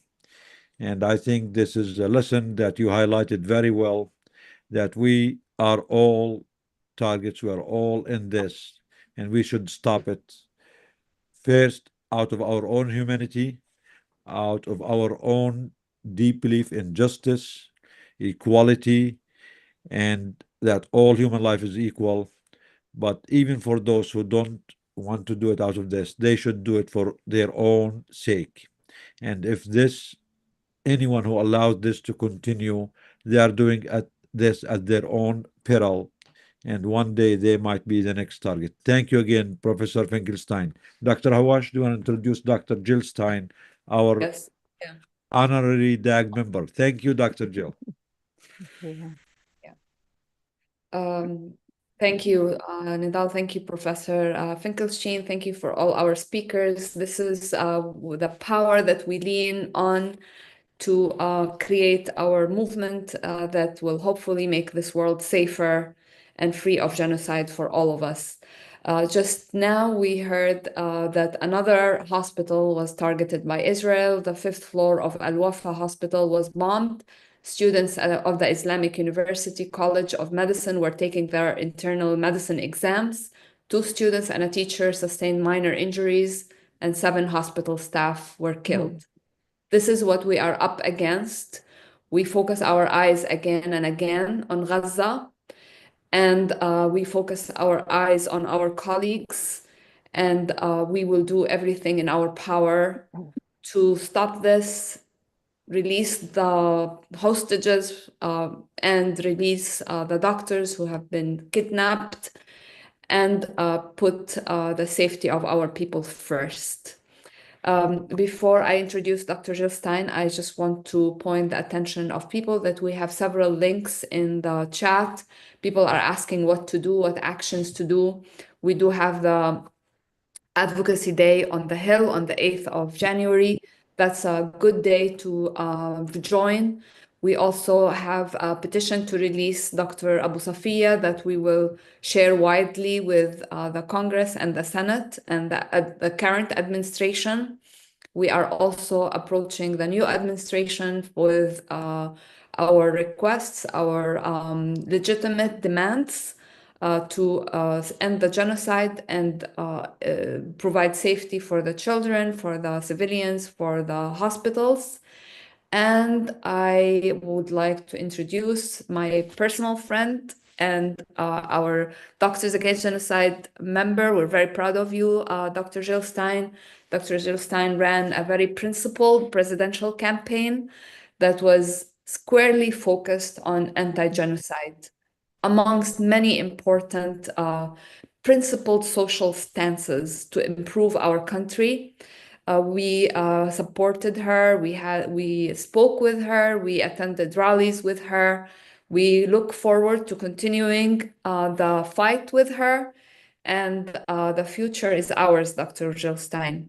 So please, we would like you to discuss with us what your plans in the next couple of years, what's the role of the Green Party in organizing against genocide, and what strategies should we all take together with you.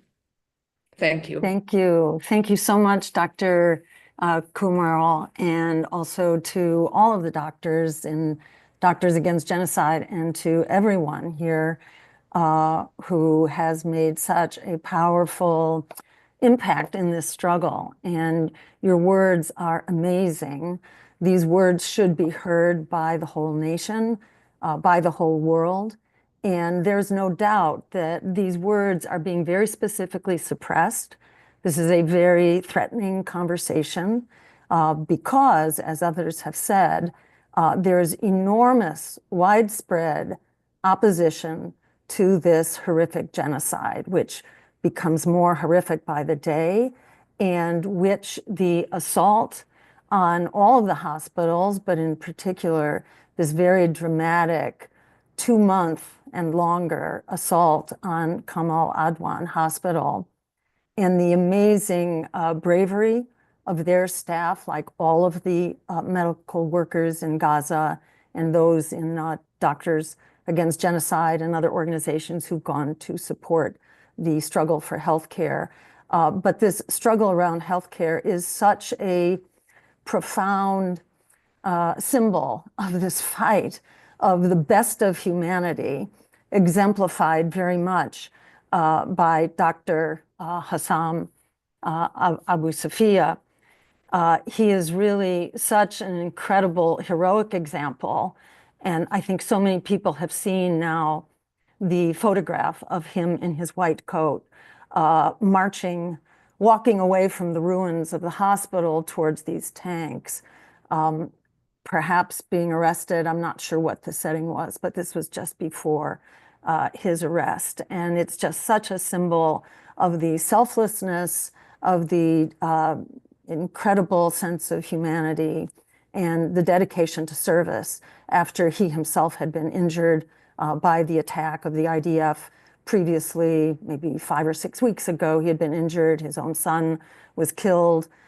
Many members of the hospital staff have been killed, patients, people seeking refuge there. This is such an epitome of this, this clash of forces of good against evil. I hate to use those terms, but if anything warrants them, this certainly does, because the genocide being executed by Israel, Netanyahu, and the IDF is just beyond words.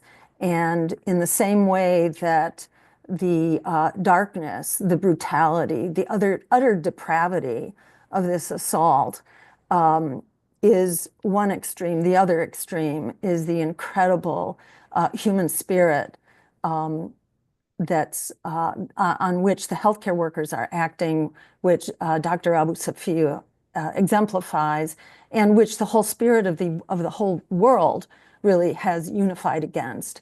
And typically, you know, in United Nations votes, it's generally the US and Israel, occasionally with 1 or 2 of their vassal states, against the rest of the world. And in as much as this is an absolute assault on the people of Palestine, this is also an absolute assault on human rights and on international law. And as Dr. Jabour just mentioned, we're all at risk in this assault on international law, especially now, because the United States has been the dominant power for decades, really the unopposed power since the fall of the Soviet Union in the early 1990s. The US really has been the unopposed empire, but we are no longer the unopposed or the dominant empire.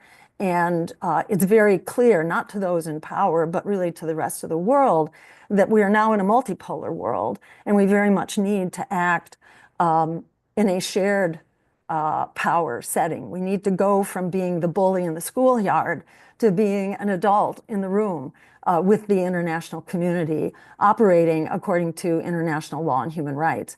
But this country does not observe international law, and we can see international law under attack in all the ways that Nura Erakat so beautifully described. International law is being shredded here right before our very eyes. And this conversation is so extremely dangerous to the prevailing order because of the moral authority and the legitimacy, especially of healthcare workers who are really the essence of self-sacrifice and risk-taking right now on behalf of humanity.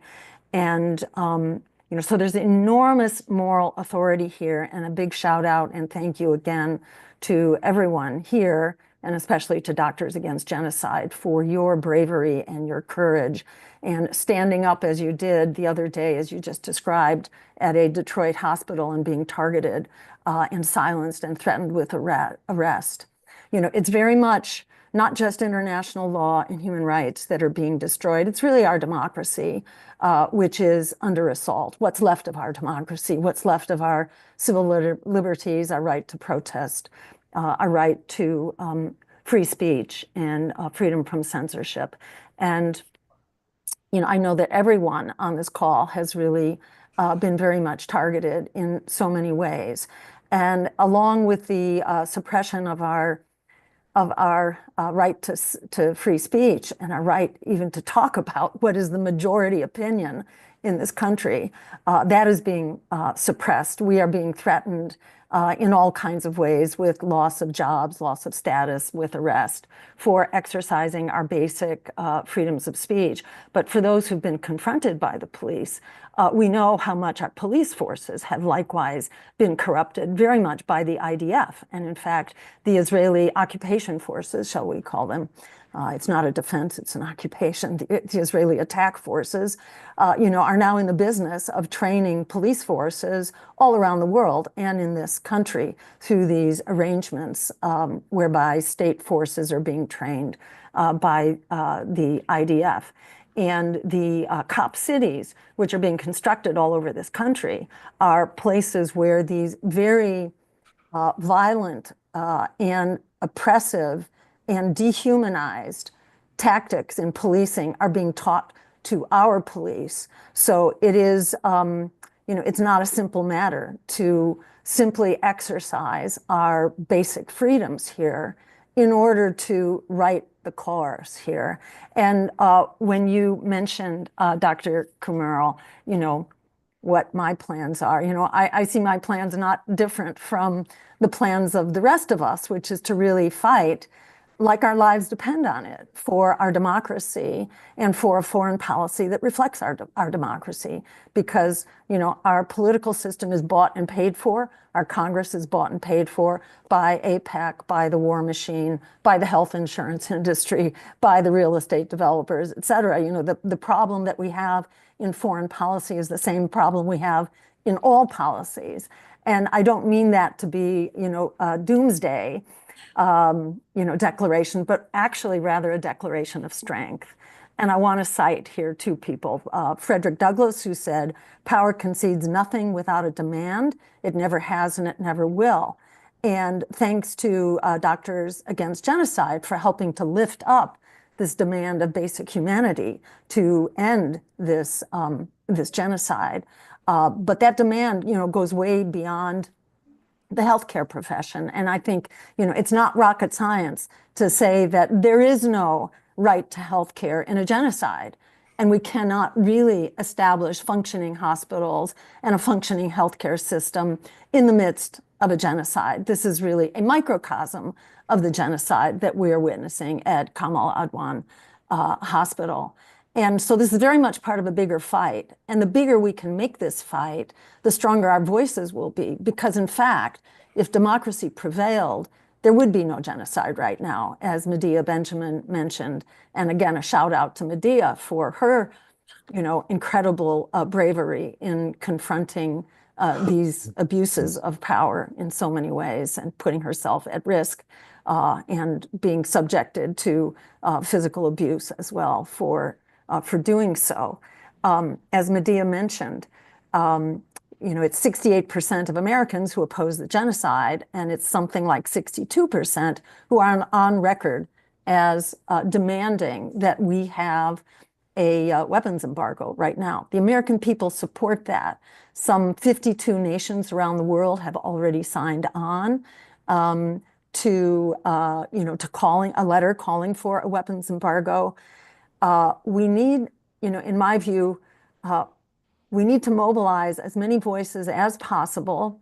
And we can do that obviously through things like the petition that Karma mentioned earlier. There's a petition here supporting these actions of Doctors Against Genocide and the call to free Dr. Abu Safia for his freedom and protection. We can sign petitions.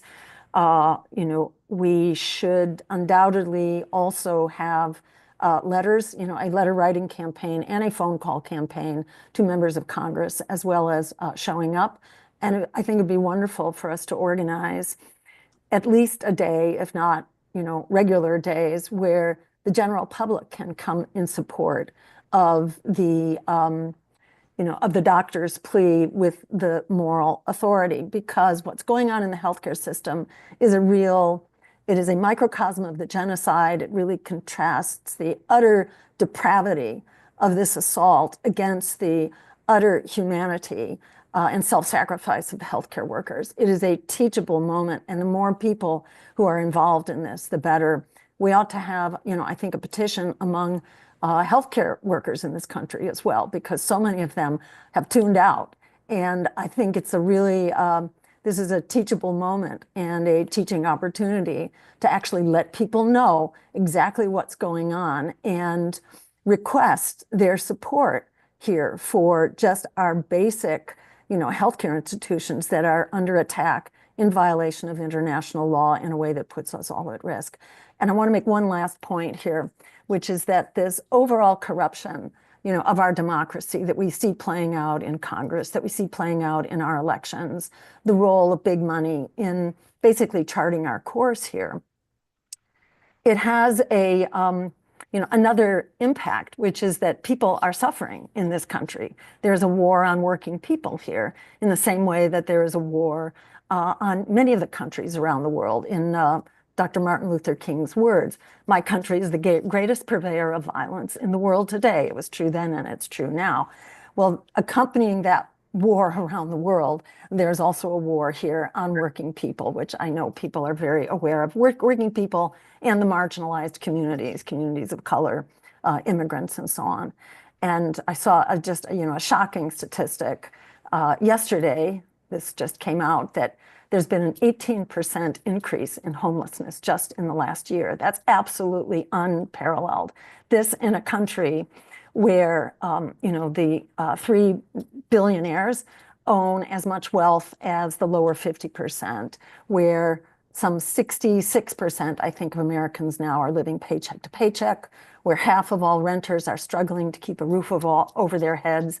100 million Americans are struggling against medical debt. And so on. We have an incredible rising tide of misery in this country. And we see people, voting with their feet here against the political establishment in this race, in this past election. Or we're 1 out of every 3 voters elected to stay home, rejecting the 2 candidates representing endless war on Wall Street being rammed down our throats, with knowledge of other candidates being systematically denied to people so they don't know that they have other choices or what those other choices represent. People are voting with their feet. This is an incredible moment of political rebellion. It's a moment of rebellion against genocide as well. It's a rebellion against the inhumanity of our own healthcare system here as well. And to connect these dots, one need only to point out that it is our military budget which is consuming over half of our congressional discretionary expenditures. Over half of the congressional budget is now being spent on the endless war machine, of which this genocide is the tip of the iceberg, really. and a very powerful symbol. So ultimately, to the extent we can bring people who are struggling against the war on working people together with the people who are struggling against the genocide, then we become a really unstoppable force together. And taking a model from the BDS movement, which has had a very powerful impact on Israel. 1 out of every 3 Israelis, this was as of about 6 weeks ago, stated their intent to leave Israel. It's not easy living in a genocidal state, although so much of Israel is in complete denial. That is absolutely true. But even so, Israel is still a genocidal and fascistic state. And things are very difficult inside of Israel itself. And its economy has been crashing, has been crashing and burning as well. So the BDS movement has contributed to that and has made a real, has had a real impact in holding Israel accountable, which it must do. And of course, that boycott, divestment, and sanctions of Israel should be spread, should be adopted at a national level all around the world. It should be a matter of policy, really, in the UN.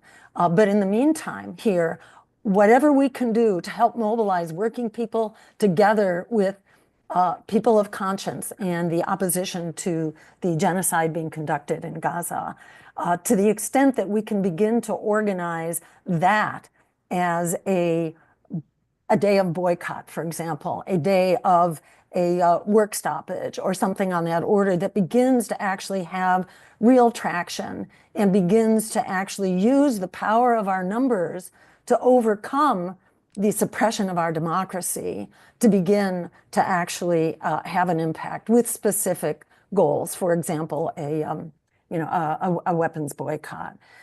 There's so much we can do, and I want to end quoting Alice Walker, the poet and novelist, who said what I think is the companion to Frederick Douglass' statement that power concedes nothing without a demand.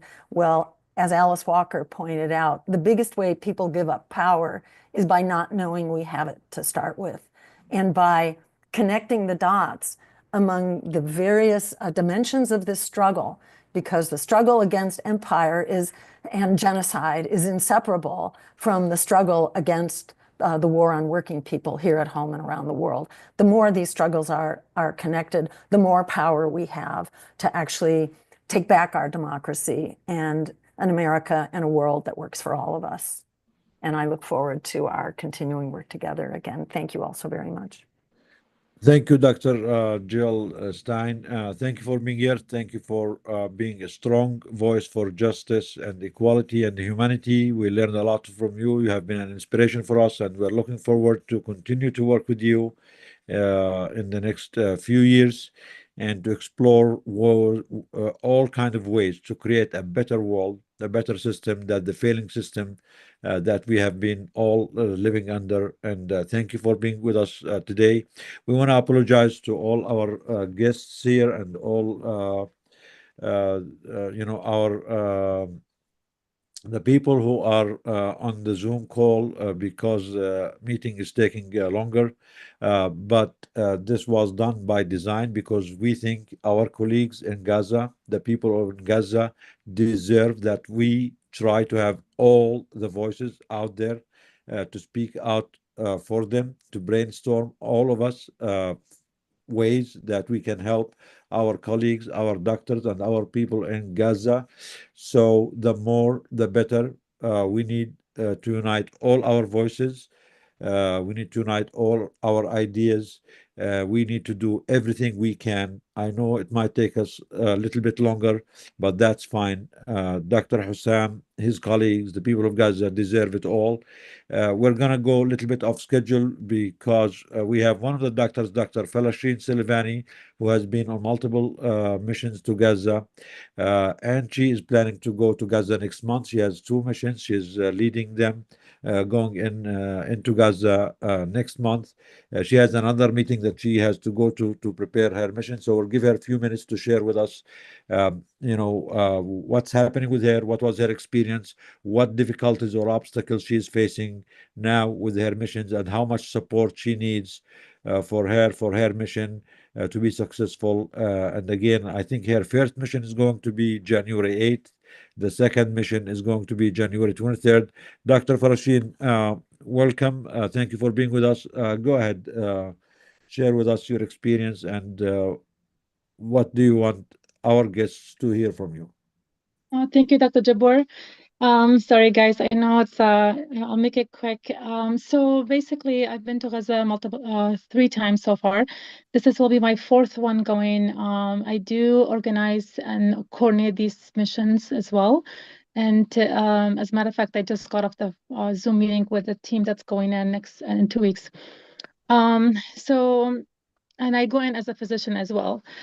Now, one of the challenges that we've been facing as as organizing this mission and leading this mission is the fact that as time goes on, initially, we had Rafah was opened, we were able to take medical supplies with us, medication with us.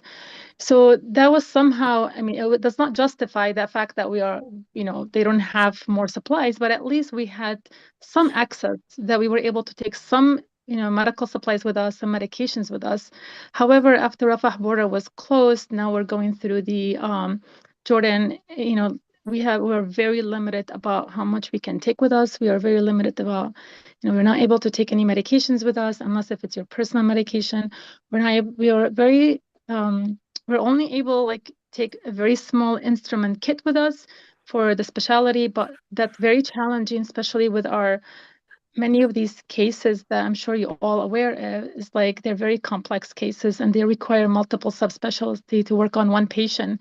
You will need, for example, I'm just going to give you an example, a child that comes in, you may need vascular, you may need ophthalmology, oculoplastic, you may need, orthopedic, all working in the same patient, but we have lack of supplies and instrument. It's making it more and more difficult. So right now, and, every time I go, it's more challenging to perform our job as physicians and as humanitarian. It's very challenging and hard to see these, patients that you can only provide limited level of care to them. I trained here in the US. I studied, I graduated from the US, I trained here, and I know the standard of care. Unfortunately, we are not, I don't think I've been able to provide the standard of care in Gaza, since the war started. And that's one of the challenges that we have. The other challenges that we've been having is that the safety of our staff. Unfortunately, even though we have clearance to be there, our staff still facing, for example, today, one of the buildings right next to the hospital of Al-Ahli Hospital was hit, and our staff is actually there. And the safety, it's a huge, for our humanitarian providers, it's still not guaranteed, and that's another challenge that we face. So we really hope, that this something can be, prioritized, because they do need medical providers, they do need humanitarian worker, they do need supplies and instruments and medication to enter. But with having limited access, it's really challenging to perform our job as physicians and as humanitarians. The other challenges we have is the malnourishment. I do have a physician that's coming, and we're having, issue, we're having difficulty bringing in simple, formulas, So those are the things that we're facing to provide medical care for Gaza. And I'm not sure what else I can tell you. It's really, we really hope that we can have ceasefire. We really hope that we can open all the, crossing and have unlimited access to, medical supplies and instrument. So I do wish that, everybody can pray for us, and hopefully we can get clearance. Oh, and one other thing I do want to mention, this is very important, that right now with the new rules, if you're Palestinian background, you're not allowed to enter. And that's one of the things that we've been challenging is a lot of our physicians, they don't have, even though they willing to go, they take time off, they are ready to go in to help, and then they get denied to enter.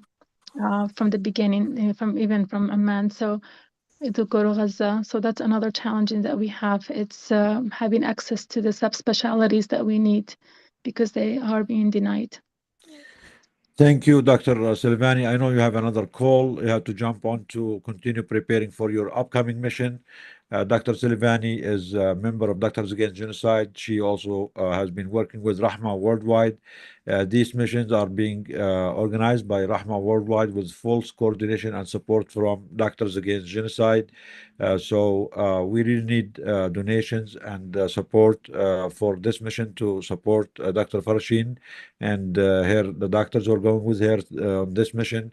I know they are restricted of how much they can take, but they're still able to take some medication, some equipment.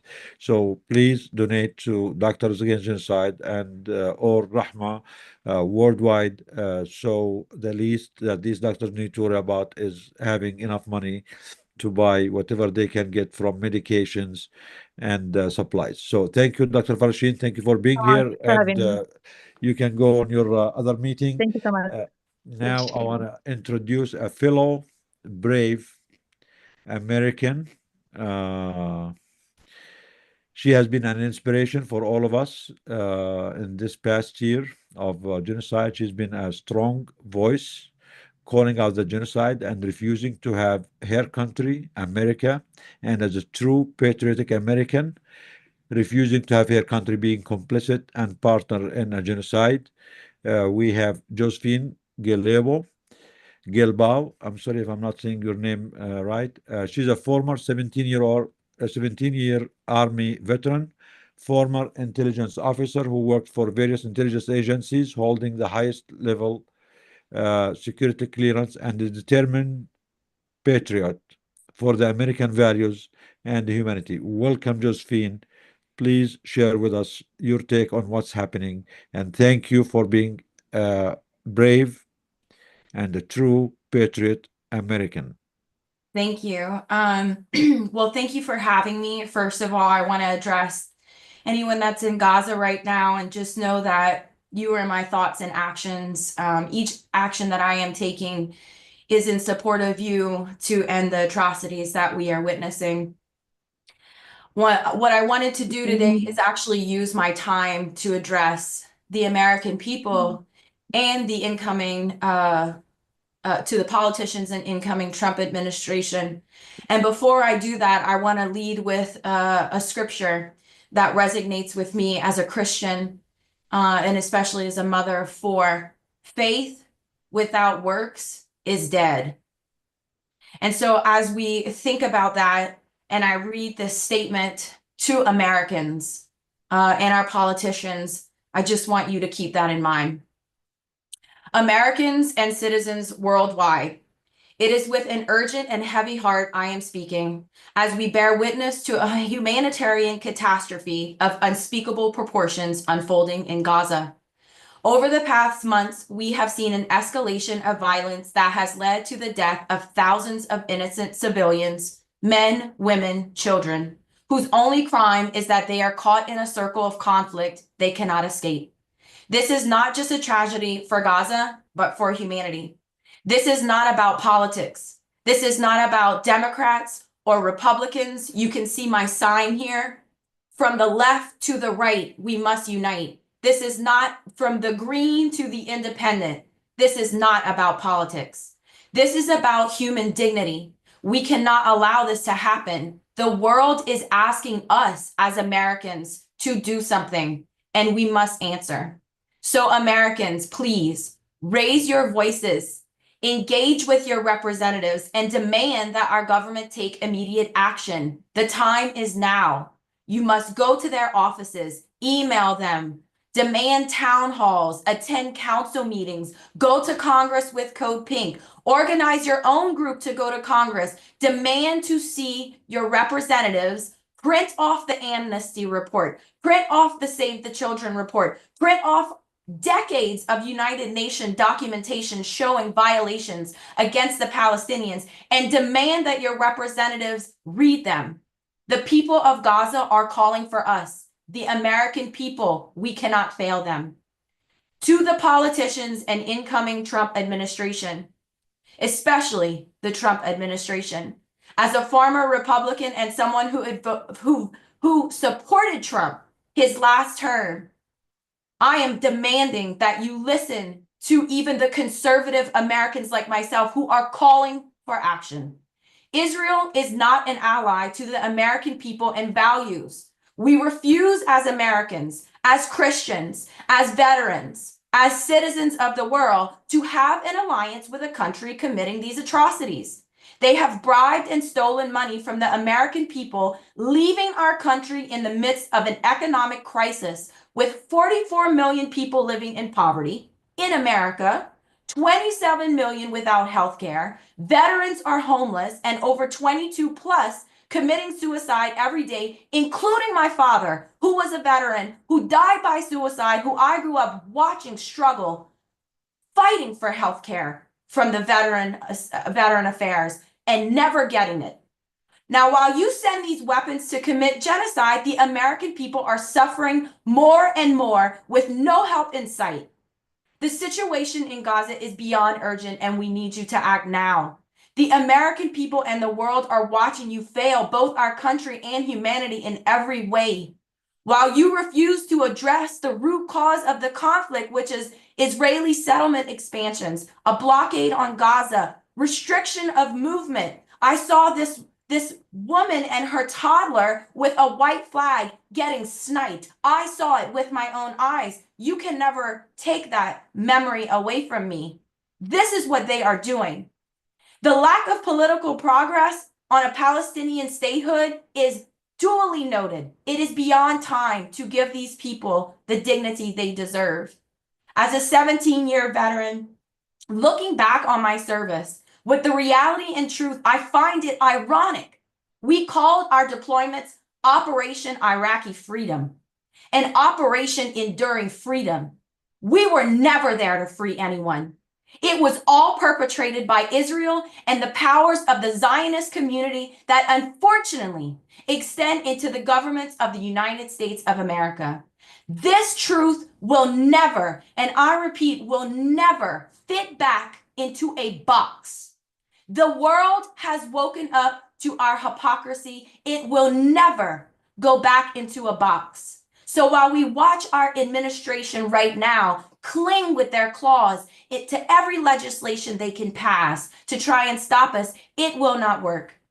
The economic effects of the unwavering support of a foreign nation committing genocide affects Americans with energy prices, trade disruptions, an increase in more foreign aid and defense spending, leaving programs like this past week, 9/11 survivors and first responders without health care. That national defense budget that just got passed gave Israel almost $1 billion in more money and resources and took away our 9/11 survivors and first responders health care. Totally missed by the mainstream media. And now I'm curious, what other programs did they cut to continue to send Israel money to commit a genocide? Dozens of nations are isolating our country and joining forces with other powers such as BRICS. With a recent announcement of 9 more countries joining BRICS this past week, this entity's GDP will, if not already, surpasses that of NATO, with more countries anticipated to join in the coming months. Why is this happening? Geopolitical instability of the United States of America. That is where we are. Geopolitical instability is pushing countries to align with other foreign powers because of the hypocrisy of our government to continue to directly fund and aid in the genocide. We have lost all credibility on the international stage. We are watching countries align themselves with BRICS. Any institutions created like the United Nations, International Criminal Courts, International Court of Justice are proving not to be sufficient enough to deter the extreme inhumane acts being committed by a country with money and power. What about national security risk? With already vulnerable infrastructure, we are opening the door to more cyber attacks for foreign countries who certainly have the capabilities to infiltrate and cause disruption. We know they have the capabilities. We know they are preparing to do this. This leads to more money going towards defense, cybersecurity, and less money going to the 44 million Americans living in poverty. Or support the 22 plus veterans a day committing suicide. As Jill mentioned earlier, half our budget goes to the defense. If you don't believe us, usdeadclock.com. You can see for yourself, 600,000 Americans are homeless. A report in the past 24 hours stated an 18% increase in homelessness in 1 year. In 2003, it was 12%. Where are these people going to go? All for what? To fund genocide, to fund wars. The billionaires, like Jill mentioned earlier, this data is in the US debt clock as well. The comparison of money that is held by millionaires versus the average American citizen is an astonishing percentage difference. So what can we do as Americans, as veterans?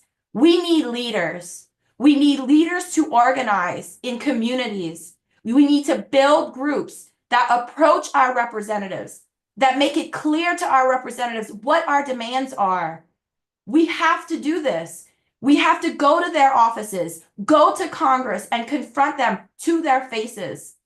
What else can we do? We need community support for the people who are getting expelled from colleges. We need universities to step up and allow these college kids to go to their university or send their credit, any credits that they had at the university that they were expelled, to be accepted by a university that understands that they were just standing on the right side of history. We need an avenue for people who are losing their jobs and corporations to step up and say, we have this resource where you can try and find a job. We need this community support as leaders. We have to create this for the American citizens who will and are choosing to speak out against what's happening. So with that, I say, faith without works is dead. This is not going to happen with prayer. I call to my Christians, the ones that I talk to daily, my mother even. Faith without works is dead. We cannot just kneel down and pray that this will go away. We have to act. Our country is being under attack right now by foreign entities. As veterans, we swore an oath to protect our country from foreign and domestic. The domestic is here. The foreign is here. Now is the time to stand up. And priority number one is ending the genocide in Gaza, getting humanitarian aid and healthcare workers inside, and then steering our politicians to do the right thing. With that, I leave open any questions you guys may have. Thank you, Josephine. Thank you for being with us. And I double down on what you said. Faith without works is dead. Amen. Thank you for being a true patriotic Americans. And hopefully we'll have more questions. We'll open the floor for questions and after a couple more speakers. So thank you for being with us. Thank you for being patient. And Dr. Hawash, you take it next, please. Yeah, thank you, Nidal. Thank you, Josephine. And I have to give Josephine a lot of credit because she did a lot of work on this webinar today. One thing that we will, as you all know, we're trying to secure a safe release for Dr. Abu Safia and our colleagues who have been kidnapped and taken to detention camps. We are trying everything in our power. It is our duty and our responsibility to use every tool that we have and every connection that we have. And right now, I am appealing to Dr. Jeanette Nshewat, who is the Surgeon General nominee with the Trump administration. I appeal to her to hear our call. We would love to meet with her. We want her to help us secure a safe release for our colleagues. Anyone who hears this call and who can connect us with her, it would be much appreciated. We are trying our channels as well. I would like to invite Dr. Razan Nahas to the panel, please. Razan, Dr. Razan. Hello, yeah. Yes, perfect. Thank you so much for your patience. Thank you for being here. Razan is one of our very important members at Doctors Against Genocide. She is an emergency doctor in Washington, D.C. She just came back from Gaza after 5 weeks of volunteering on a mission there. She will give us some of her time describing the situation and how the hospitals are being targeted in Gaza. And please, Razan, go ahead. Thank you. Thank you, Karama. So yeah, to reiterate, I recently returned from volunteering at Aqsa Shuhada Hospital in the central area in Deir al-Balah. I am just going to spend a few minutes just sharing some personal stories of what I experienced there that are in line with the targeting of the health system from my experience.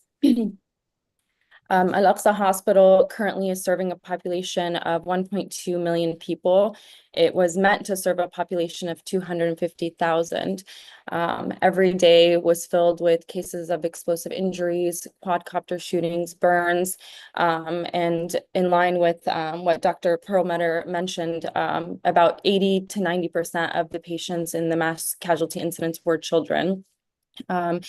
That doesn't include the medical cases that we were seeing that in any other situation would have been treatable, things like CHF, acute kidney injury, infections, but because people lacked access to routine medical care or medications, no access to clean water, nutrition, shelter, by the time they made it to the hospital, they were in incredibly bad shape and we lacked the resources to treat them.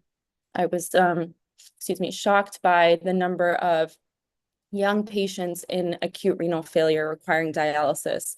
You walk through a dialysis unit here and most of the patients are in their 50s, 60s, 70s.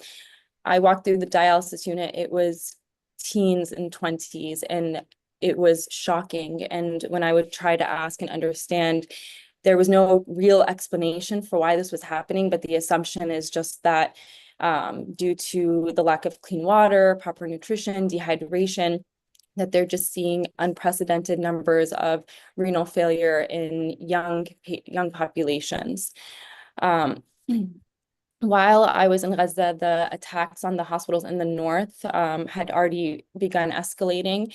And it really struck me because the staff at Al-Aqsa, despite dealing with unimaginable trauma over the past year, they would be following the news in the north. A lot of them had family in the north, and they would talk about how horrible things were in the north and how they were terrified of what would come next to Aqsa Hospital. And I would hear this and I would just be in total shock. Like it was incomprehensible to me because what I was experiencing just felt like, how could it get worse than this? And the reality is that it is worse, but just being there and experiencing that, it was just so much to process. The campus of Al-Aqsa Hospital has itself has already been targeted 8 times.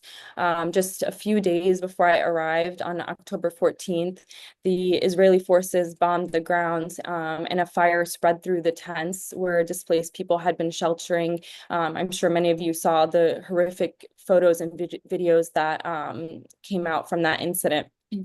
So when I arrived, I actually walked past that same area. I was just walking to go to another building, medical building, and it's on the campus. And it had just been a few days. So the entire area was still scorched and wrecked from the fire. You could even kind of still smell the soot. But despite that, there were still displaced families everywhere, sheltering in and around the hospital, just out of desperation, because even though the hospitals are being directly targeted and attacked, people still feel that they might be somewhat safer than anywhere else in Gaza. But the reality is that, you know, and we see this, that nowhere is safe in Gaza, especially hospitals. Another particular day, I had gone up to the ICU to meet with another doctor and I couldn't find her on the unit. So there's a balcony just off the ICU and sometimes they would take breaks on there. So I stepped out to look for her. And the second I stepped out, I saw a huge explosion just outside the building. That was the closest explosion that I experienced when I was there. And someone who was there just quickly like grabbed me and pulled me to run inside, because you never know if there's going to be another attack, if there's shrapnel, like what might come. I ran quickly to the ER to treat patients as they were just carrying them in one body at a time. And I didn't really experience the shock of what had happened until later. I didn't have time to sit and process that. But then I realized that the explosion was caused by an Apache helicopter strike, and it was a direct attack on a tent with hospital staff. And it was just a few feet from the hospital morgue where I went to often. After an MCI, I would go just to, pay my respects to the martyrs, which were mostly children. And I would go during the day, in the evening, and this happened in the middle of the day. So it was kind of a shocking experience to have. After that, I actually went and kind of visited some of the patients that were in the hospital, and they just shared how scared they were when they felt and heard the explosion. And just imagine just lying sick in a hospital bed where you're already suffering, and then the very place that's meant to care for you and protect you is struck. I spent some time talking to Abdurrahim, a 21-year-old. He's been in the hospital since March. He shared the story of what happened to him, but basically he was shot by a sniper to his leg, then 9 shots to both of his legs from a tank, and then followed by a shot by a quadcopter to his arm. It's the whole story is it's a long story, so maybe I can share it at another time, but it's actually a miracle that he survived. His left leg is amputated up to his pelvis, and the right leg is paralyzed and non-functional. And he's been at the hospital so long that he's experienced so many of the direct attacks, and he'll just like feel the building shake, or he'll hear the explosion. And he was just telling me every time he's just convinced that that's it, that's his last day, like they're going to invade the hospital. And he's like, I can't run, I can't hide, I can't evacuate. If the hospital was invaded, that's it, I'm done for. It was just very heartbreaking. Another moment that kind of stuck with me, I was walking in Deir el-Balah, nearby the hospital, and as I was walking, I just began to notice like medical supplies scattered all over the ground. And then the road just led up to a little mountain of rubble where a building used to stand. And among the rubble, just scattered everywhere, gloves, IV catheters, IV tubing, oxygen masks. Like I just sat there and just stared at lots. I got really emotional because I saw a lot of like little baby, like non-rebreather masks. And I asked like, what was this? And it was basically a medical point that was attached to a school, and the school was a shelter specifically for the displaced families of wounded patients who needed medical care. And that entire area, the school, the medical point, had been decimated by an Israeli airstrike a few months prior. The obstruction of aid was also very evident. There was a scarcity of even the most basic supplies, including soap, gloves, suture, even like just paper to write medical orders on, you could not find. Like people would take a sheet of paper and cut it into little pieces of paper just to write orders. Limited number of ventilators. We would have to decide which patients' lives we would try to save versus who to let die. And even the ones that, we would intubate with the hopes of recovery would often die days later from their injuries or from infection. There was not even a CT scanner at the hospital. The parts to fix the machine have been at the border for months, but they have not been allowed to enter by the Israeli forces. So there's a nearby like outpatient imaging center that we would transfer patients to just to get imaging and bring back. But you have to think about, is the patient stable enough for transport? Is the route stable? There was many times where, it wasn't safe to send them because there was active strikes on the route to that facility. So I would say maybe max 20% of patients, if not less, that actually needed CT scans were getting the scans. And in many of these cases, the scan would determine, like, would this patient go to the OR or not? And so they would end up dying from injuries that could have potentially been treatable in surgery, but we couldn't because we don't have a functional CT scanner. In addition, something that kind of was so shocking to me was, I mean, I knew there was a scarcity of medications, but I was so often approached by people just asking me for Tylenol, like Tylenol, the most basic medication, just people with like real serious injuries just begging me for Tylenol because there was just no availability of medications. And Fedasheen had mentioned this, how they just limit what we can bring in. So each aid worker is only allowed to bring in one suitcase, and they limit the medical supplies they can bring. They limit the medications. Everything is supposed to only be for personal use.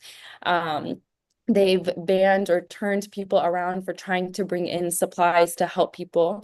And they make the process of entering excruciatingly challenging. I myself was scheduled for multiple mission trips that were canceled because COGAT, the part of the IOF entity that controls entry and exit, would not give approval. They limit the number of doctors that enter. The teams used to be much larger. Now it's usually just like 2-3 doctors entering at one time. I was one of 2 doctors that entered when I went. They've also banned people of Palestinian descent from entering. And it's all very intentional to discourage people from even going and helping. So the targeting, I mean, it's very evident, the targeting of hospitals, ambulances, healthcare workers is very intentional and systematic. The Israeli propaganda tries to portray the hospitals as housing militant groups to justify their attacks. And some people have already mentioned this, but to echo on their experiences, I can tell you from firsthand experience, I did not see any militants on or near the hospital grounds. I did not see anyone carrying arms. I saw displaced families with beautiful children running around in the courtyard. That is what I saw. That was my experience. I was there for 5 weeks. Hospitals are supposed to be sanctuaries of healing and hope, not places of fear and destruction. And it's very clear that these attacks are not random. It is not collateral damage. It's a direct attack on the people of Gaza's lifeline. And thank you. Thank you so much, Razan. Alhamdulillah, salamtek. This must have been a very difficult 5 weeks for you. Thank you for your testimony. Thank you for bearing witness. Thank you for being there to comfort the children. A lot of the stories that you just said really very effective and very it's really sad that we have to go through life hearing these stories every single day for the past over 400 days. And we appreciate everyone here, and this is not going to be the only time that we meet. We need to start to continue this movement, make it bigger, make it larger, make it stronger, and do everything that we can to correct this course. The course of killing children, the course of bombarding hospitals is not something that we can stand by and do nothing about. I also wanted to point to the fact that we do actually have a campaign called Not Another Child, Not Another Hospital. It is a campaign joined by healthcare workers for Palestine, our colleagues who have several chapters all over the world and all over the country, who have been instrumental in holding press conferences, press releases, and spreading the petition around. We want to mobilize the medical community, everyone, every single one of us. We want to mobilize everyone and invite our institutions to join us in the call for ceasefire, to protect hospitals, to protect children, to put an arms embargo in Israel so that this genocide ends, and to give us spaces in our hospitals and our medical schools to speak up about what it means to have a community be exposed to genocide and how we can use our voices to advocate against it. We have our work cut up for us. We are not, we basically day and night we're working in this. We appreciate the intersectionality. We appreciate the multidisciplinary nature of this meeting, and we will lean on every one of our speakers to continue this work together. I want to invite. Can I say something before you move on, please, Karama? Yes, yeah, please go. Yeah, I want to thank you, Razan, again. Thank you for your bravery. Thank you for being into Gaza. And I know it's been a very tough experience on you, and I know it gets to us going through this, seeing this firsthand. We cannot bear to see it on the cameras, so being there yourself and witnessing this must be too hard on you. We are here for you. And I want to also add that we at Doctors Against Genocide are launching a new campaign. It's called We Are Sick from Genocide. We are basically calling all healthcare workers in the nation and globally and all our allies and supporters to take a sick day of leave because we cannot bear this genocide any longer. And as doctors, as healthcare workers, we determined that the toll of the genocide on all of us is too much to bear. And we think there is medical and psychological grounds for us to start this call. So we are inviting all of you to join this call, Sickness from Genocide, starting January 6th and ongoing. We will be sharing with you more information and more details about this campaign, but we want to bring it up now, and we welcome not just all healthcare workers, but anyone, any American, any human being who have been subject to this live stream genocide for more than 450 days. We know we are all sick, both physically and mentally. We are literally sick. We cannot take it anymore. We appeal to politicians, we appeal to governments, to institutions. No one listened. No one did anything tangible to stop this mass slaughter. We, as normal human beings on the world, cannot take it any longer. Again, I know this is taking a long time, but Gaza deserves all our time, all our efforts. Thank you all for being with us. Dr. Hawash, if you want to introduce our next speaker, please. Thank you, Nidal. So our next speaker is Dr. Mohammed Salame. Dr. Mohammed Salame is our colleague. He's a pediatric cardiologist. He is an activist as well, and he will share with us firsthand accounts of his knowledge of Dr. Hussam Abu Safia, with whom he has worked for many years. And please, Mohammed, come join us. Hi, everyone. Thank you so much for giving me this platform. Just to kind of introduce myself, my name is Mohammed Salame. I'm an assistant professor at the University of Texas Southwestern at the Pediatric Critical Care Medicine. Have worked with Dr. Hussam online. I actually reached out to him through social media activists to find someone so I can help out with education, which is a passion of mine. And he and his team were very happy for me reaching out, and we started working on a curriculum for the fellows at the Pediatric Critical Care Medicine at Kamal Adwan Hospital. This was right after the first war in 2021. Unfortunately, this didn't continue because of this current war. We also worked together on some consults. He would call me for some critical care patients that require cardiac services that are not available in Gaza, as you all know.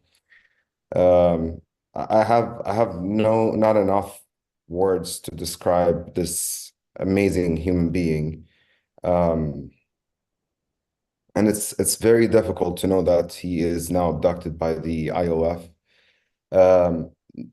Words will not describe how amazing he is, from his knowledge, from his humility, from his ability to manage and lead a division that was very small and grow it within a year to become a leading pediatric critical care unit in a city or a strip that was under siege for 17 years.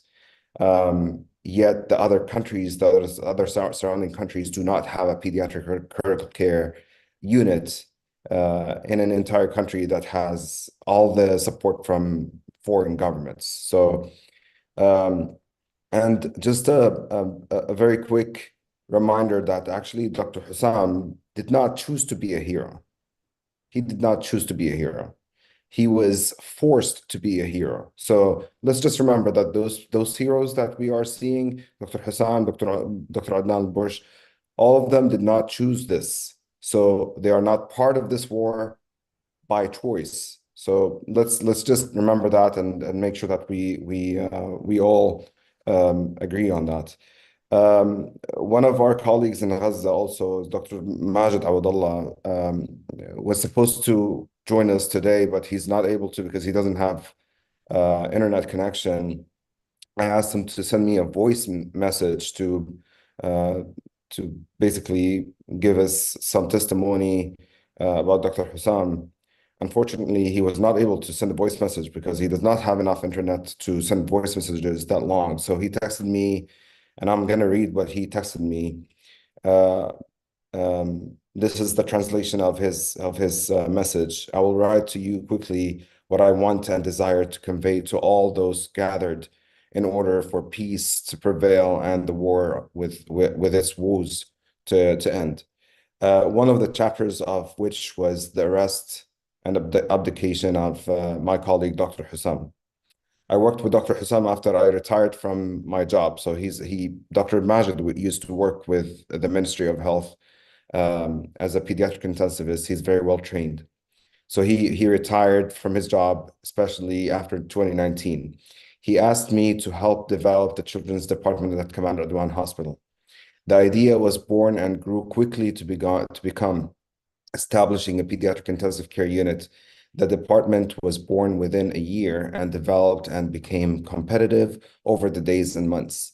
During this period and until the beginning of the war, I did not stop talking to Kamal Adwan Hospital because of Dr. Hussam at the end of as the head of the work. Who loves the hospital. He would sleep and wake up hugging his mobile phone, talking in all directions to attract support and assistance for the hospital. With Dr. Hussam, ideas quickly turned into projects. With Dr. Hussam, the newborn department quickly turned into a young, competitive, developed department. With Dr. Hussam, the workers, doctors, and nurses were reassured about the safety of their location and work. I can say that I saw achievements that were not even dreams. Dr. Hussam continued until the last moment, asking for help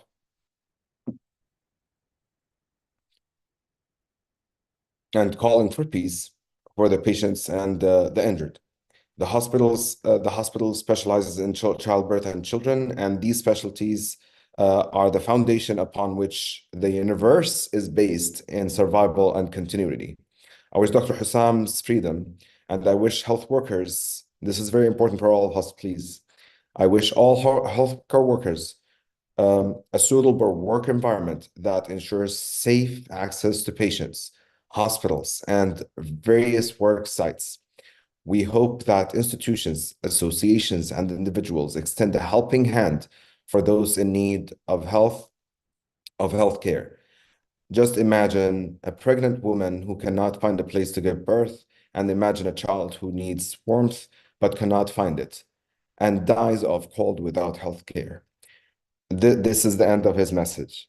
I've been taking notes while you are all talking. The meeting is amazing, and all the meetings are amazing. There's Dr. Norman Finkelstein is here, Dr. Jill Stein is here. Amazing panelists are here. I do have a comment, if you may. We don't have a strategy. We do have a strategy. We're not basically able to apply it. And whatever we are doing is very, very, very important. And I wish that none of us stops doing what we are doing. None of us. Just a reminder, water melts at 32 to 33. We're probably at 28, 29. Keep doing it. Please don't stop. I have written a lot of the words that you have talked about. I do have a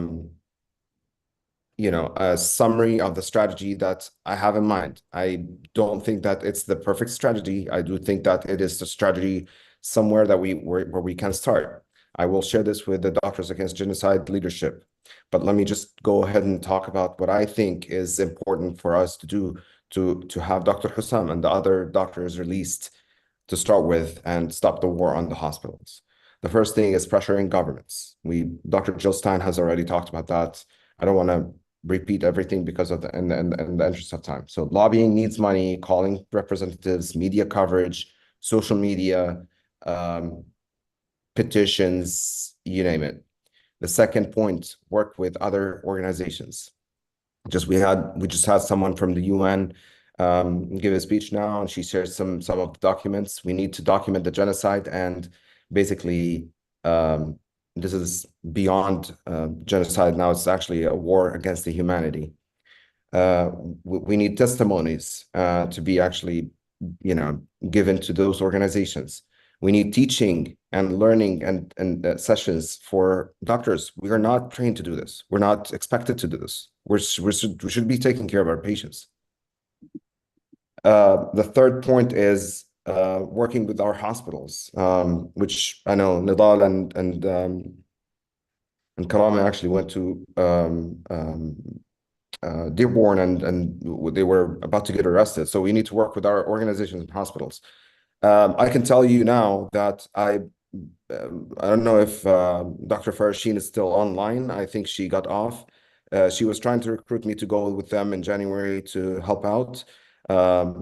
Everything was working fine until my hospital denied giving me this as an education vacation. They told me you need to use your PTO, which I don't have any because I just started working with this institution now. So we need to pressure our organizations. We need to work with those organizations, with these hospitals, maybe wearing shirts that talk about Gaza or something like that. And finally, maybe finding a way to strike. And I want to pause here and maybe get your thoughts about this. Last thing, and very, very important, scholarly activities that actually document every single detail of this war in a scientific way in scientific journals. Because if this is not documented, this war will be repeated over and over and over. Once it stops, it'll be repeated. And Palestinians are not going to be the only people who are suffering from this genocide. I'm going to stop here and happy to take any questions. Thank you. Thank you, Dr. Muhammad, for sharing with us your views, your suggestions. They're all well taken, and yes, together we all should work on these and develop these ideas that you suggested. Many of them are,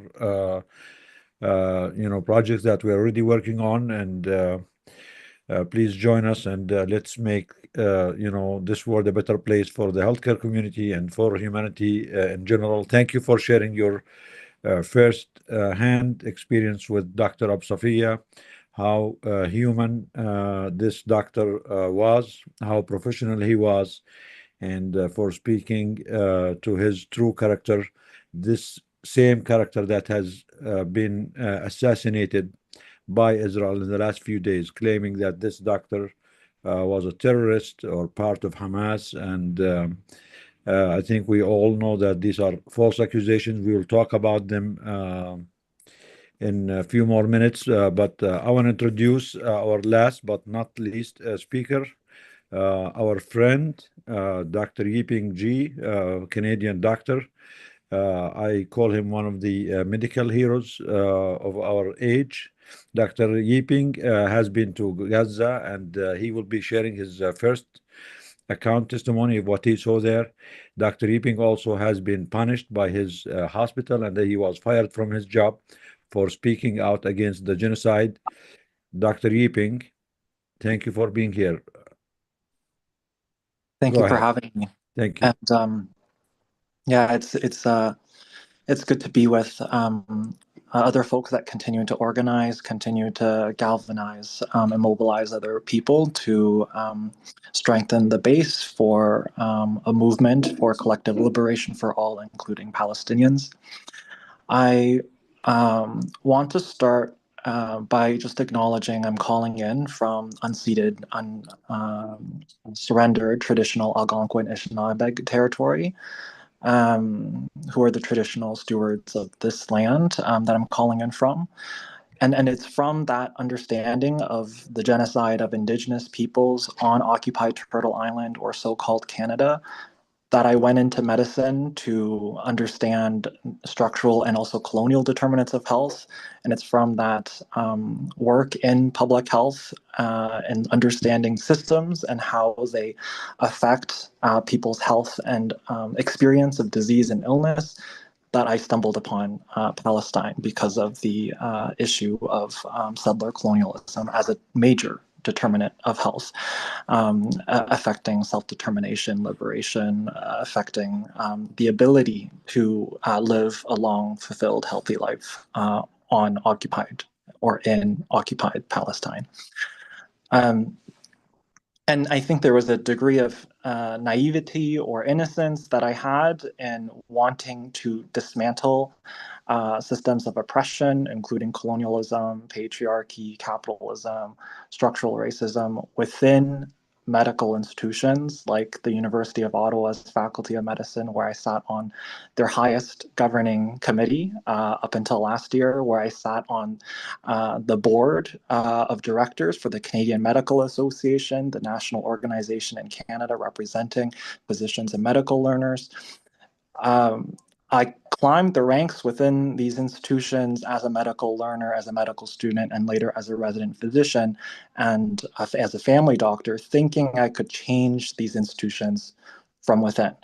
And then the Palestine exception showed its ugly face and had major repercussions for the ways in which I could continue to do anti-racism and anti-oppressive work within these institutions.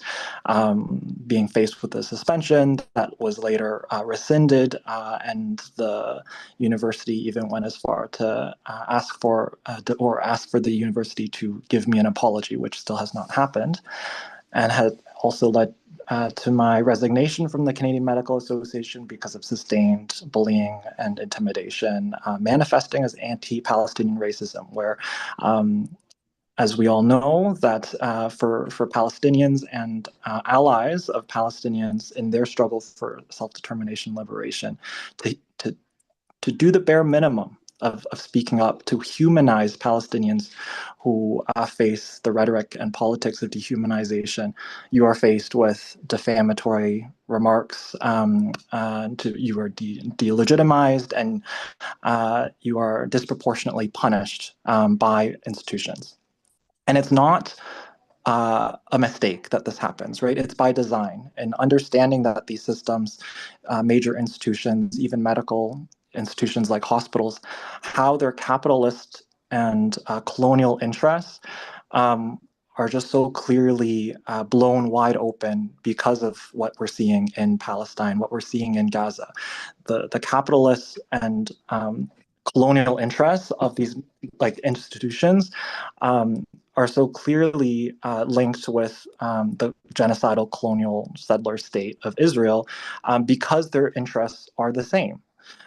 In understanding colonialism for what it is, has always been a genocidal project in its foundations.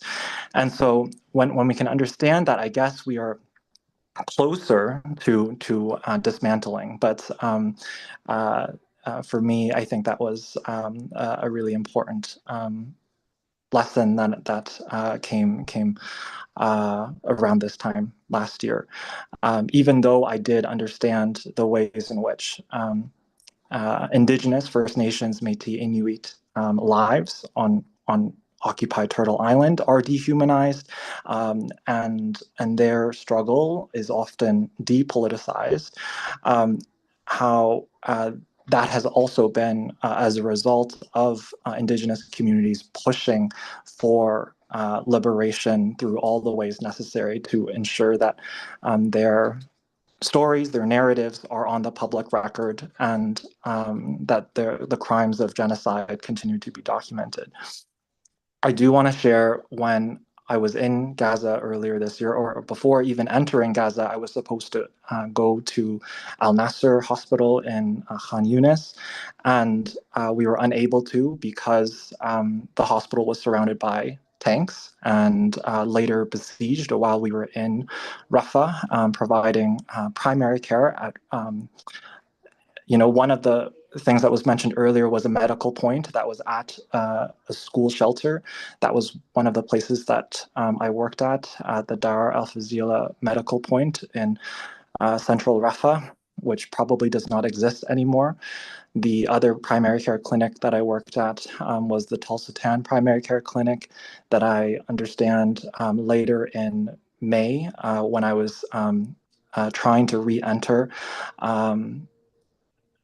became non-operational because of the siege on Rafah, and actually became a morgue to store the dead bodies from the multiple Al-Mawasi tent massacres. We heard earlier about the sniper gunshot wounds to the head and the chest of children. I remember bringing medications and supplies, many medications and supplies, and this was because we entered through the Rafah border in February, which no longer exists now. But we were able to bring medications and supplies, including some surgical equipment and wound care equipment, to the European Gaza Hospital in Khan Yunis. And when we did that, we visited the ICU and saw multiple patients who fit the exact kind of criteria that was already mentioned: gunshot wound injuries to the head and the chest. But working in the primary care clinics in central Rafah, I was not seeing these overt cases of genocidal colonial violence, but we have to understand that genocide happens in many different ways. The things that I was seeing in these primary care clinics were many, many, many cases of malnutrition and dehydration of young children, including children as young as 12 and 13 months of age that should have been walking but were not walking because of severe malnutrition. And I remember treating patients as old as 9, 10 years old who were previously walking, but were not walking because of severe malnutrition and dehydration.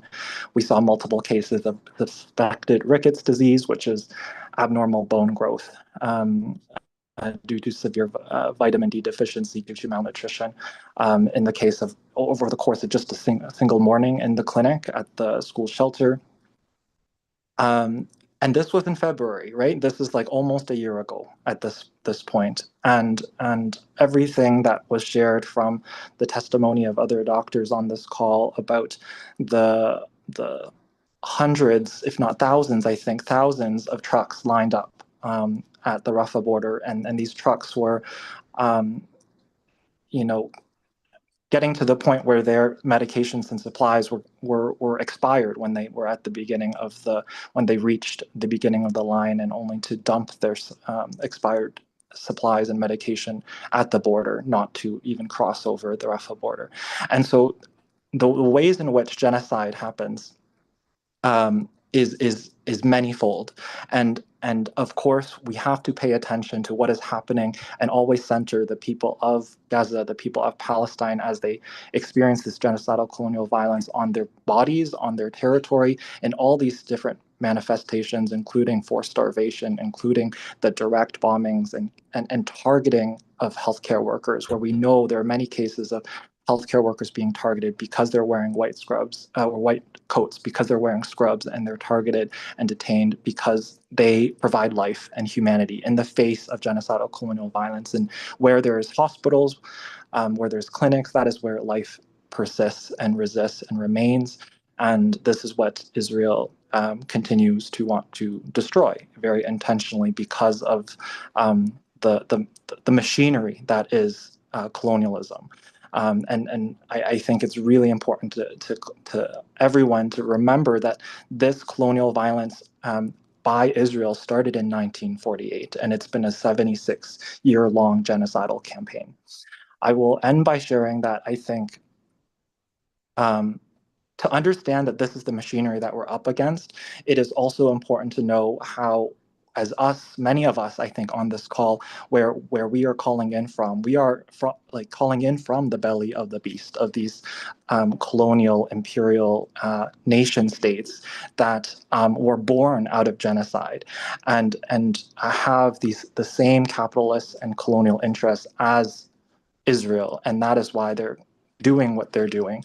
And it's also not by mistake, it is by design that anti-Palestinian racism and the silencing and the suppression of healthcare workers, of many academics, of cultural workers, of journalists.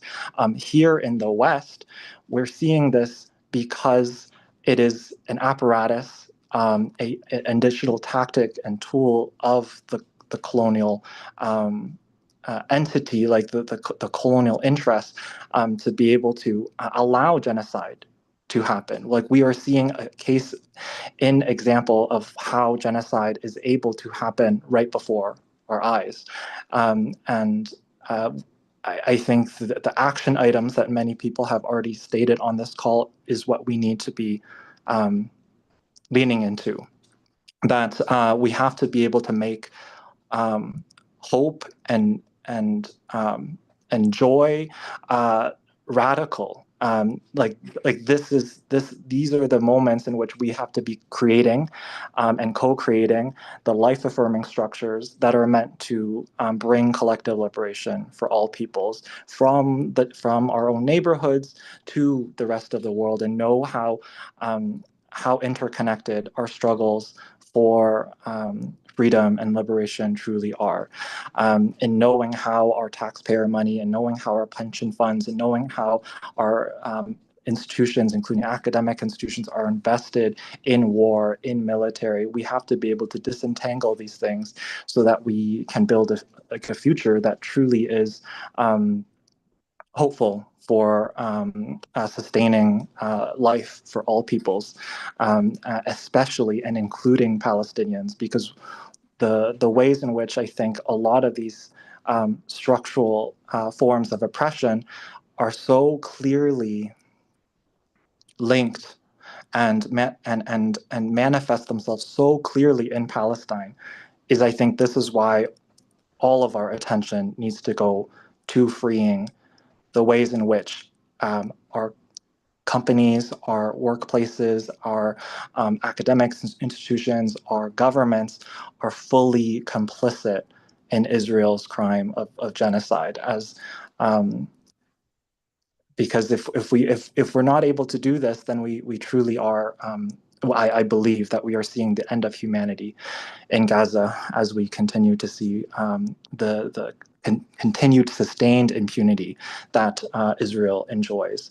But I know that the people here on this call, the people of conscience, the healthcare workers of conscience that are listening in, we will refuse this. We will refuse Israel to maintain this impunity that it's enjoyed for 76 years, so that all of us can live in a world that is free from not only Zionism, but also capitalism and colonialism and imperialism.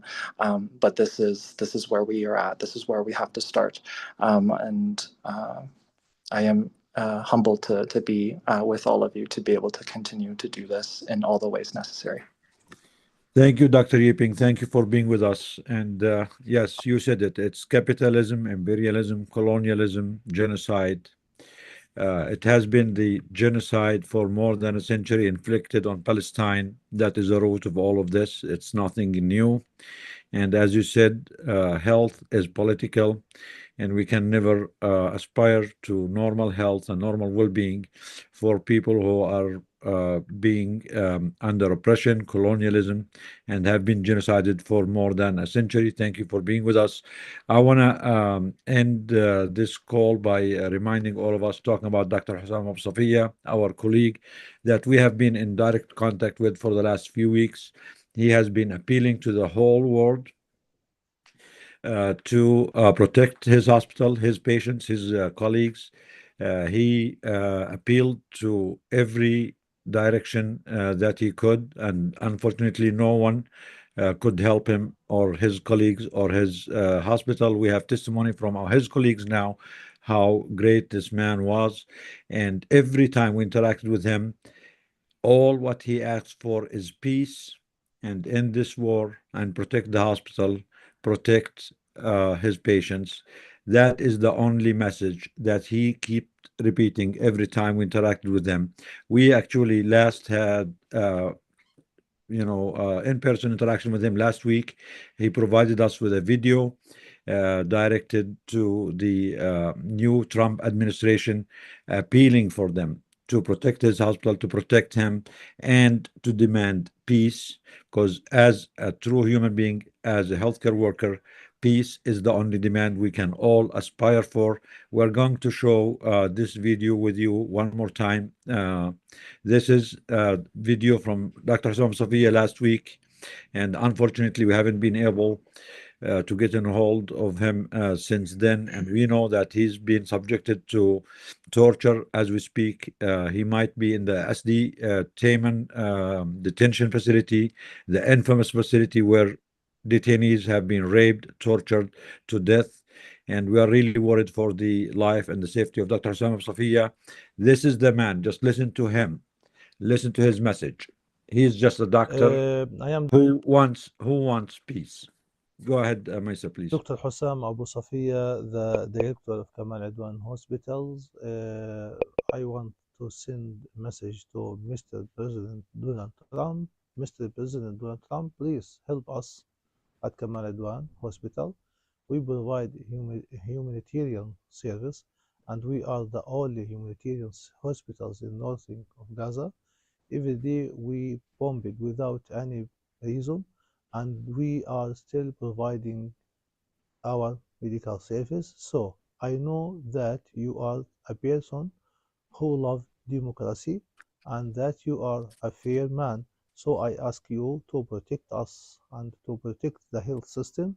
And I also ask you to provide everything that is required in providing the only health system in northern of Gaza.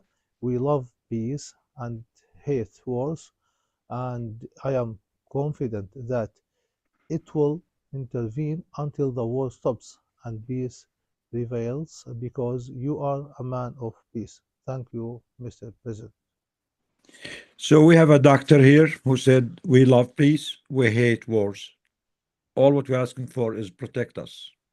How can this be a general in Hamas? How can a man who is demanding peace be labeled a terrorist, while the government, the army that is causing mass slaughter be the people on the right side of history? What is the definition of terrorism? If those who are asking and demanding peace are labeled terrorists, what can we call those who are insisting on war, destruction, and mass slaughter? What can we call them? Dr. Hussam Safia has been the director of this hospital for almost a year now. Israel never mentioned that he's a terrorist or associated with Hamas.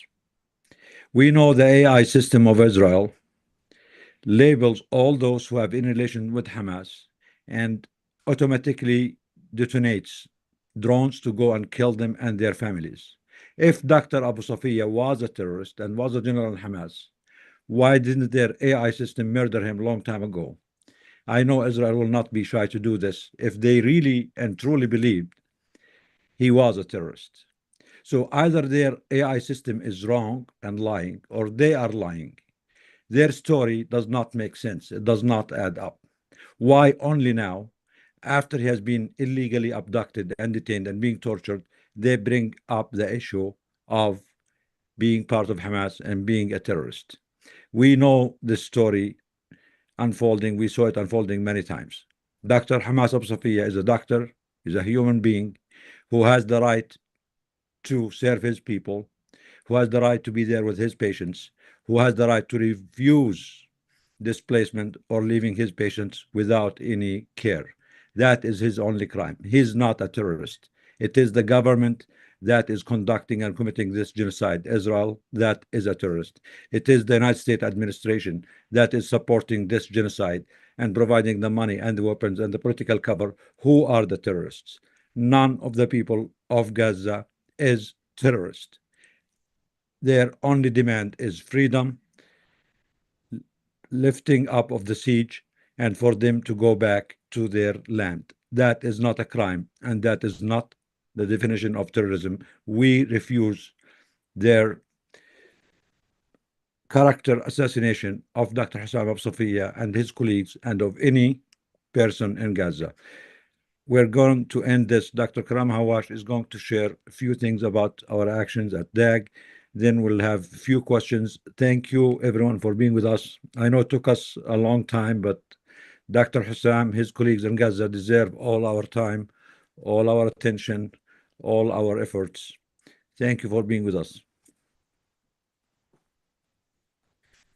Thank you, Nidal. So this is it was a very important message that you shared, and it's going to be almost a letdown to say what I'm about to say. But in order for us to keep doing our work, we need everyone's help. We need a constant presence on the Hill. So we want people to sign up to come with us for Days on the Hill. We have one on the 8th of January, and we will put a form to sign up. And this will hopefully not be focused on releasing Dr. Abu Safia, since we hope that he will be released by that. But we need everybody to help us speak up for our people in Gaza. We are also having many initiatives that require funding. So please help us do our work by donating to us. We also have a calendar that is very unique and very painful to share, but it's also very beautiful. Maybe Maisa or Marie can share some of the images from the calendar while I'm talking about it. It is done by a Palestinian artist, and it is in honor of the heroic doctors from Gaza who lost their lives in the line of duty. The Canva behind me is one of the art pieces that is in this Canva. The art is also available for order from our website. This is extremely special. If you look at it, there is a lot of imagery and a lot of symbolism. The olive trees and the writing in Arabic and the writing in English says أطباء ضد الإبادة and Doctors Against Genocide. We would like people to buy the calendars and give them as gifts to their leaders in the hospitals or their colleagues. The calendar has many important events that happened over the past 1 year, poetry, stories about the people in Gaza, commemoration of their sacrifices and their heroism. And I do not want this to be a negative thing and say this is about what Israel is doing. It is about the heroism of the people of Gaza. And if you check out our website and go to the store, you will find the calendar and you will find the art pieces. Also, we also have our quotes. Our quotes are the Doctors Against Genocide quotes. We wear them when we go to the Hill for advocacy, and they are hand embroidered. They're embroidered, and they are available on our website for purchase as well. And we have a few questions that we will go through. We picked some. There are so many questions. Just one more reminder, please. One Yes. more reminder before you go, please. And again, don't forget about Dr. Farasheen missions going to Gaza next month. She has 2 missions. We, Doctors Against Genocide, are working through Rahma to fund these missions. So please also don't forget to donate to Doctors Against Genocide and Rahma to help make these doctors not worry about money. Israel is already giving them enough hardship. regardless. So at least let's make money not one of their concerns. So thank you all for supporting and for donating. Great. So we can go to the questions, Nidal. Just a few questions for the sake of time, yeah? Yes, go ahead. So the first question is, where is it? There was a question about the International Committee of the Red Cross and what is the role in the advocacy against genocide. And I'm thinking that if any of the speakers want to answer this question, please do. Thinking that Dr. Mofo Kang can help us with this question if she's available.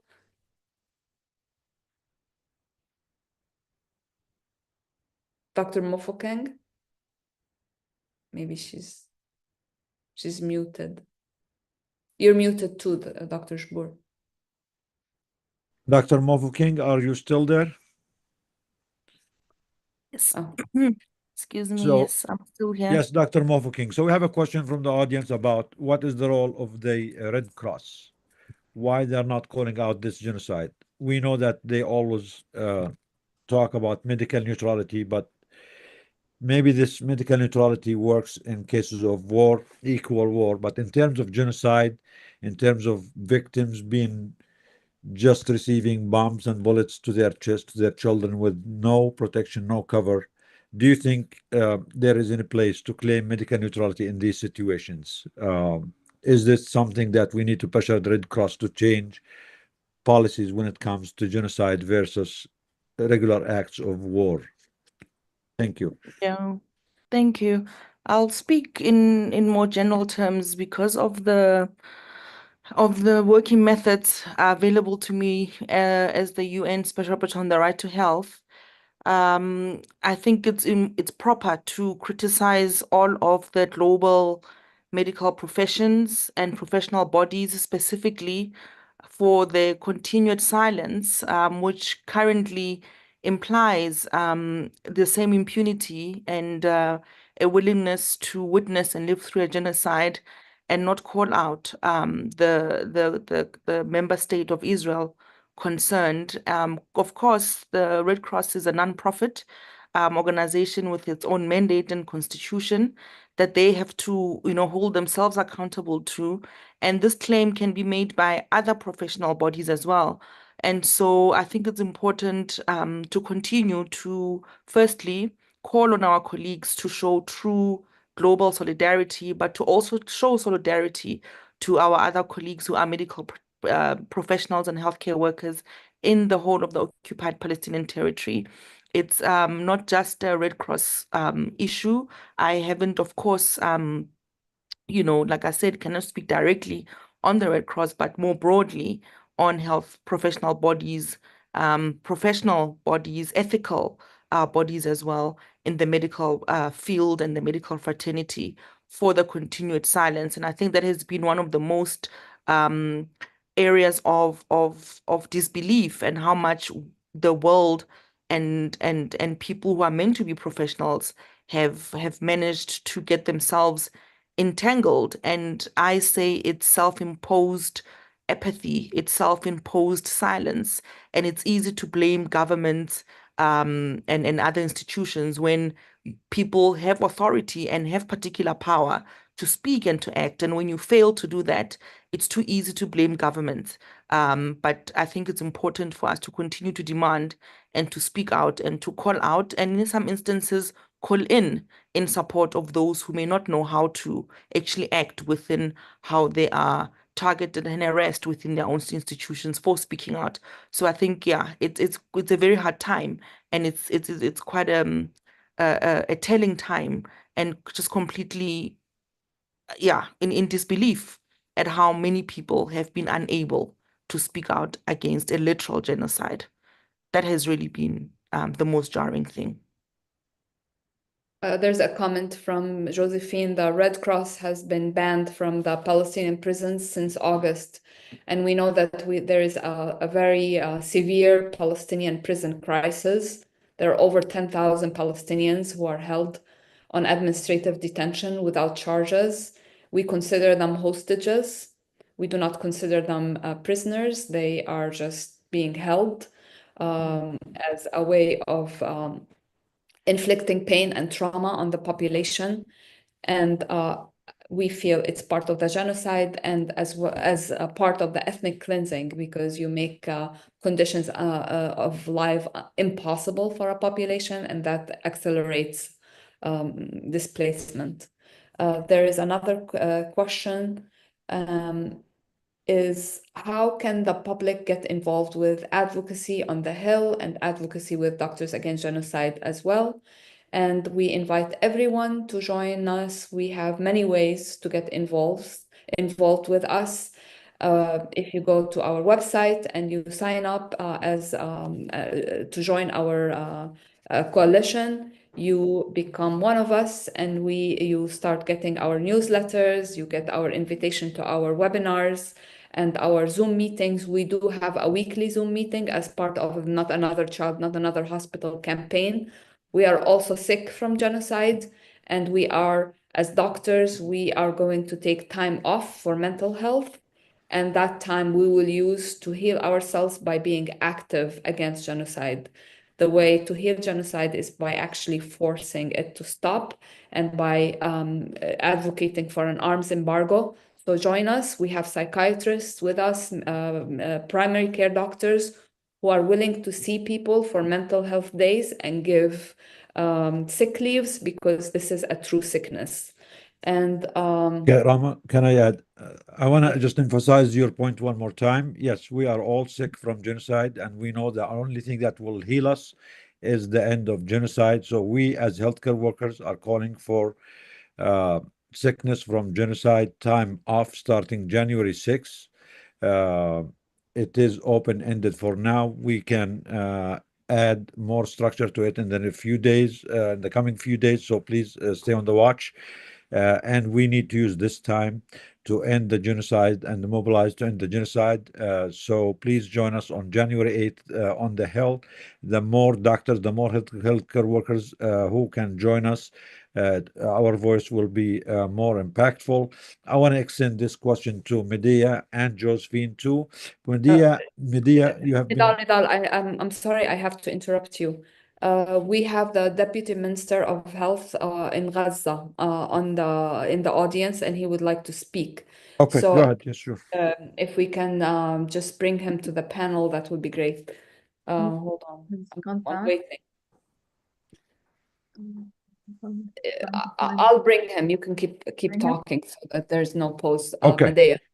So, Medea, you've been active. You've been on the Hill for years and years, and we really appreciate all your strong effort there. Josephine, too. We have been with you, Medea, too. We tried ourselves. We tried. What is happening? We don't see we making any meaningful change. Is it that we are doing is not working, or are they doing this on purpose to frustrate us so we stop advocating? Do you have any other ideas that can be more impactful going forward, knowing that we as healthcare workers are going to be joining you in a more forceful way with more numbers? If you have any suggestions on how we can make our voices, our collective voices, you, us, and everyone else, for you and for Josephine to be more impactful and lead into a tangible change in policies, not just little change in rhetoric and smiles from the staffers.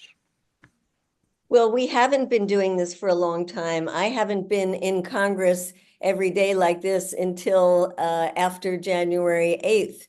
And that's a very short time, especially when you compare it to AIPAC that's been in Congress and had people there for decades now.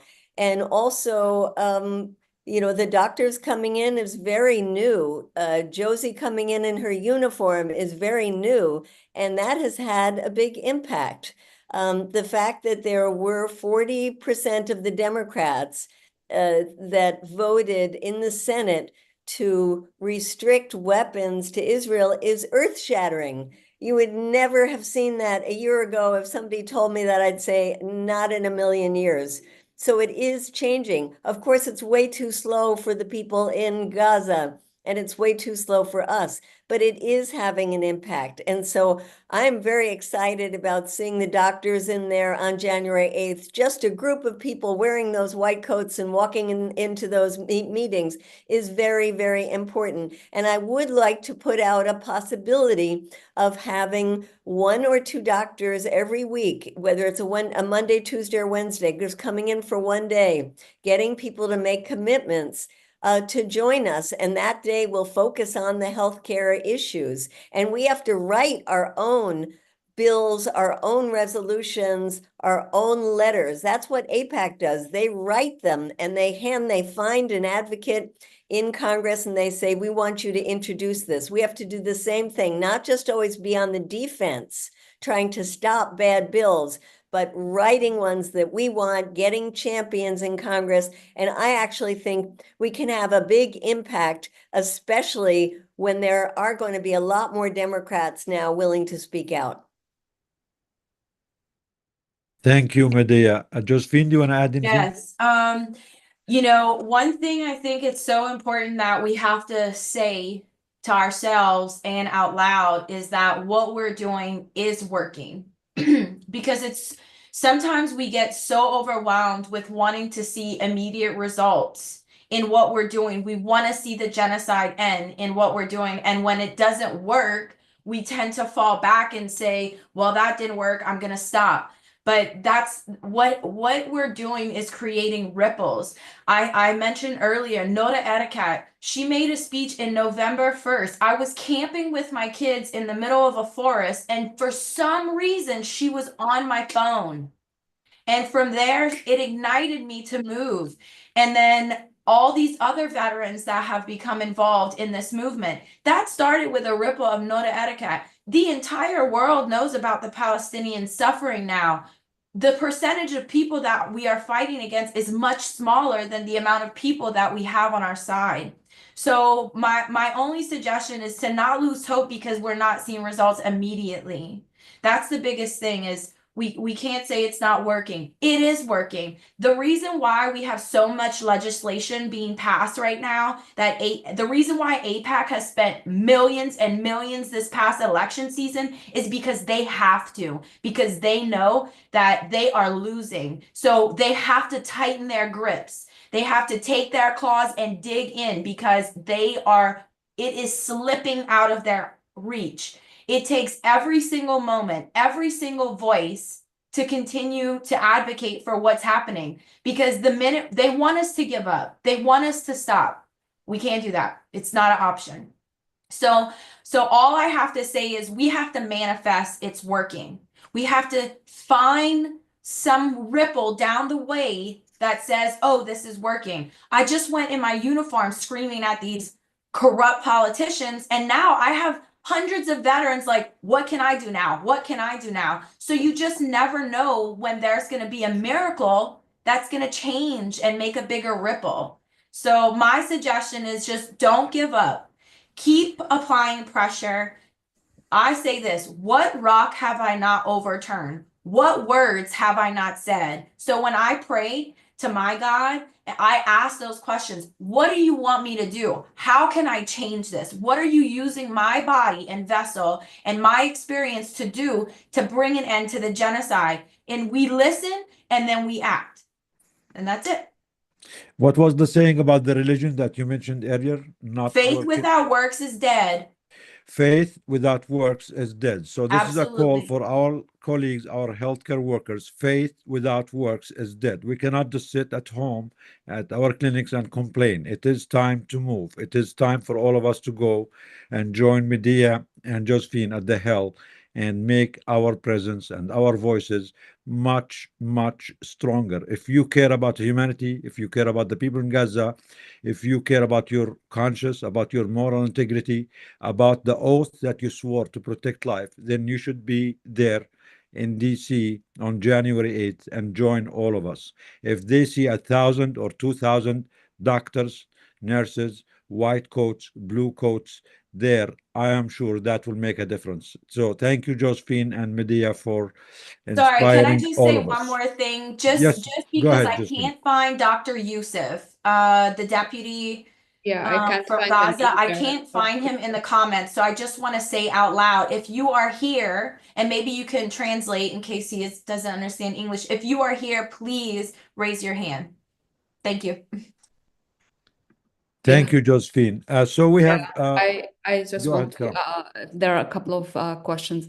So there is a question about psychologists being part of Doctors Against Genocide. I want to clarify that we welcome every healthcare workers into Doctors Against Genocide. We do not have any restrictions. Even people who are not healthcare workers, who are concerned about health and who are anti-genocide, they are more than welcome to be part of us.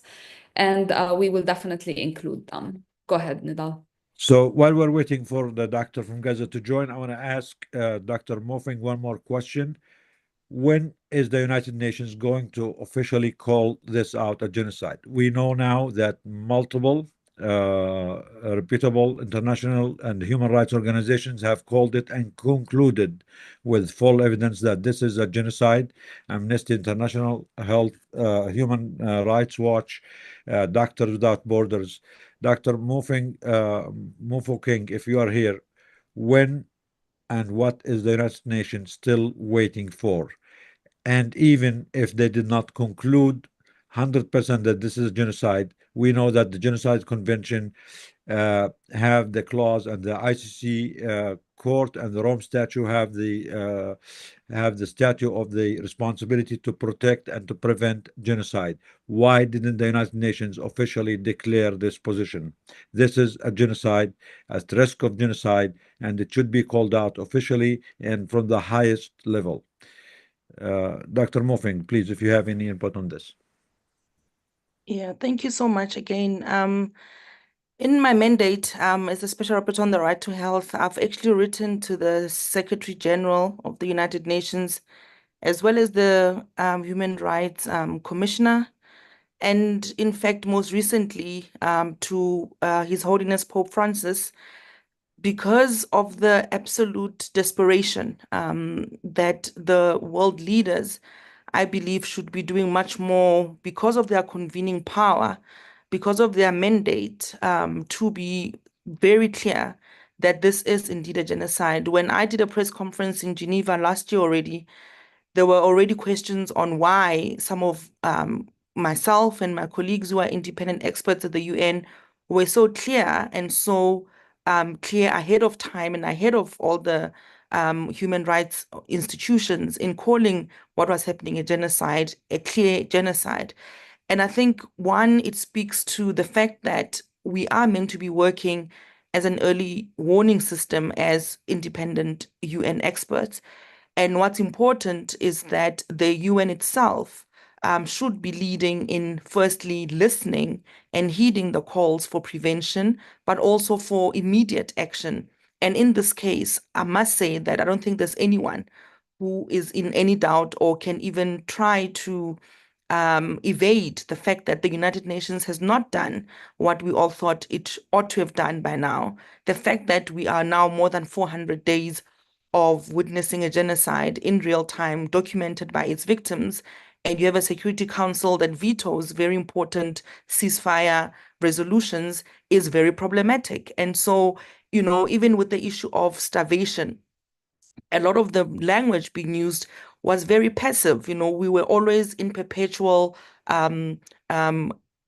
risk of starvation or malnutrition or dehydration or perpetual risk of running out of medication. But those it's almost as if those points have never been reached and have not actually resulted in catastrophic loss of life. And so I share in the absolute desperation and a sense that things don't move fast enough. And if the institutions that we have cannot even respond in a real-time genocide, what is it that we are creating as humanity, and what kind of systems do we need, and how do we come out of this and emerge out of this with some collective humanity to keep fighting for? Because I think part of the genocidal matrix is to dehumanize all of us, is to completely run us out of energy and completely, I think, at some point question whether we have legitimacy or even have a voice. And so on the one hand, I'm very critical of the very institution that I work very proximal to and support in terms of human rights. And on the one hand, very aware of how acute and desperate the situation is. And I concur with all of the colleagues that have spoken. Part of the colonial trauma and the imperialist violence is to disconnect us from our cultures, our religion, our health, our humanity. And part of that resistance is demanding the dignity of all people be preserved. And that is what I will keep fighting for. And it's the self-determination of the Palestinian people that must be protected and promoted. And of course, ultimately, I think the UN must, all the member states of the UN must recognize the self-determination, the dignity, and the sovereignty of the Palestinian people. Thank you, Dr. Mofang. I have a quick question, if I may, if that's okay. Who's that?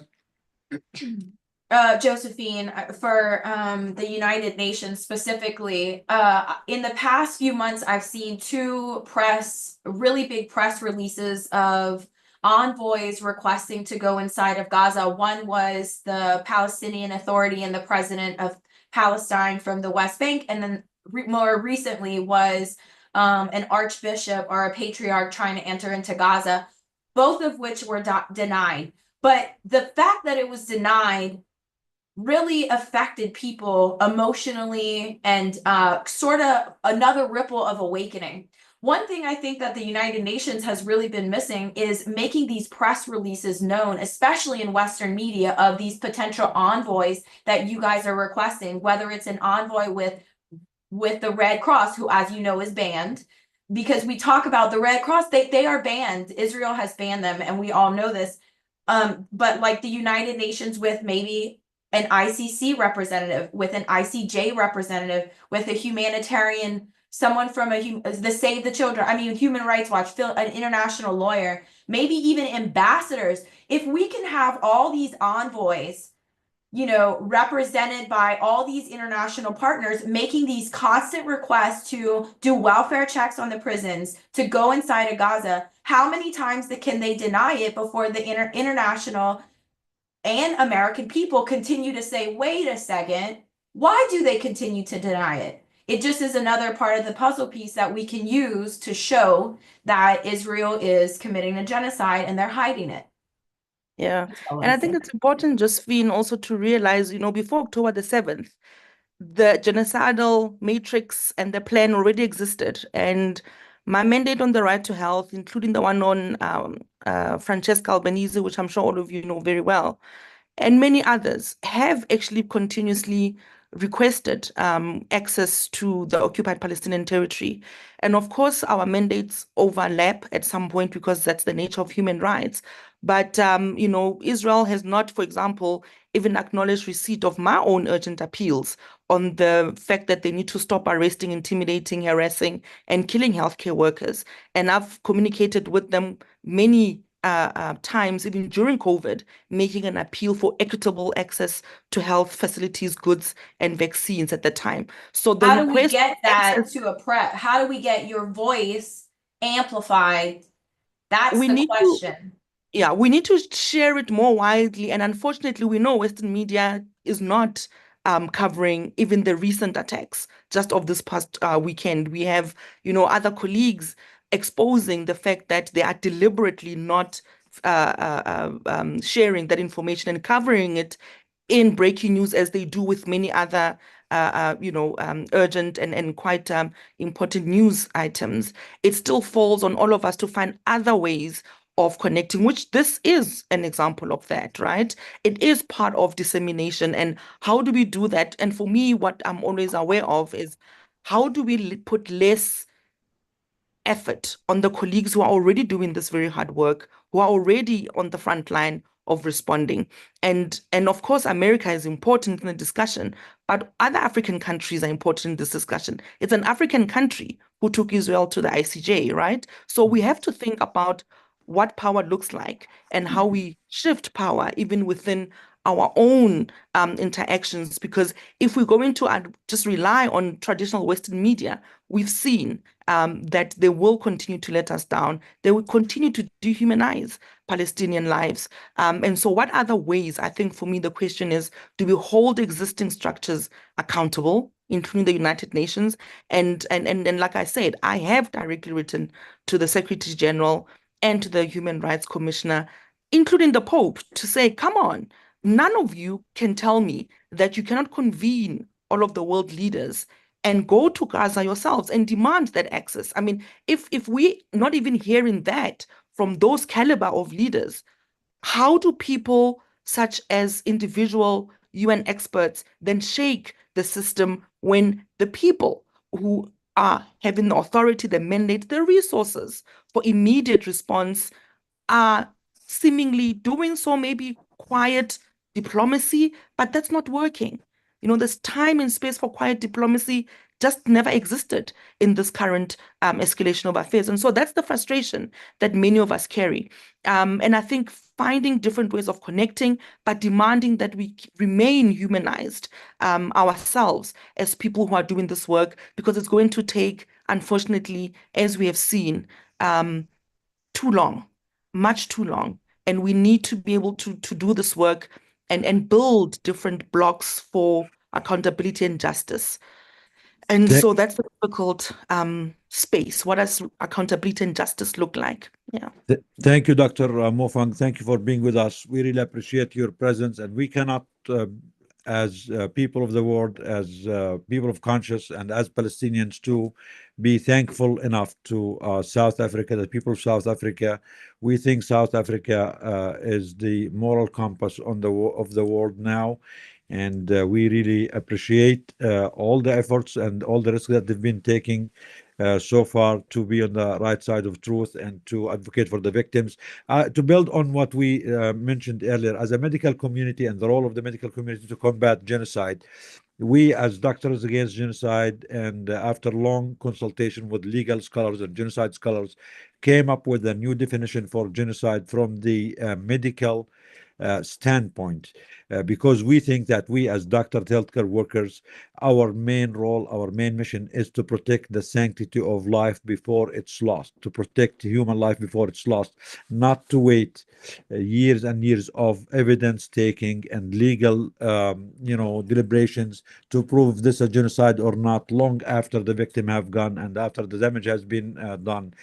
So we as a medical community came up with a new definition for genocide that highlights impact versus intent. We don't really, as doctors, care too much about the intent. No intent in the world justifies for anyone to mass slaughter people whenever they feel there is a risk of mass slaughter or mass encroachment on human life.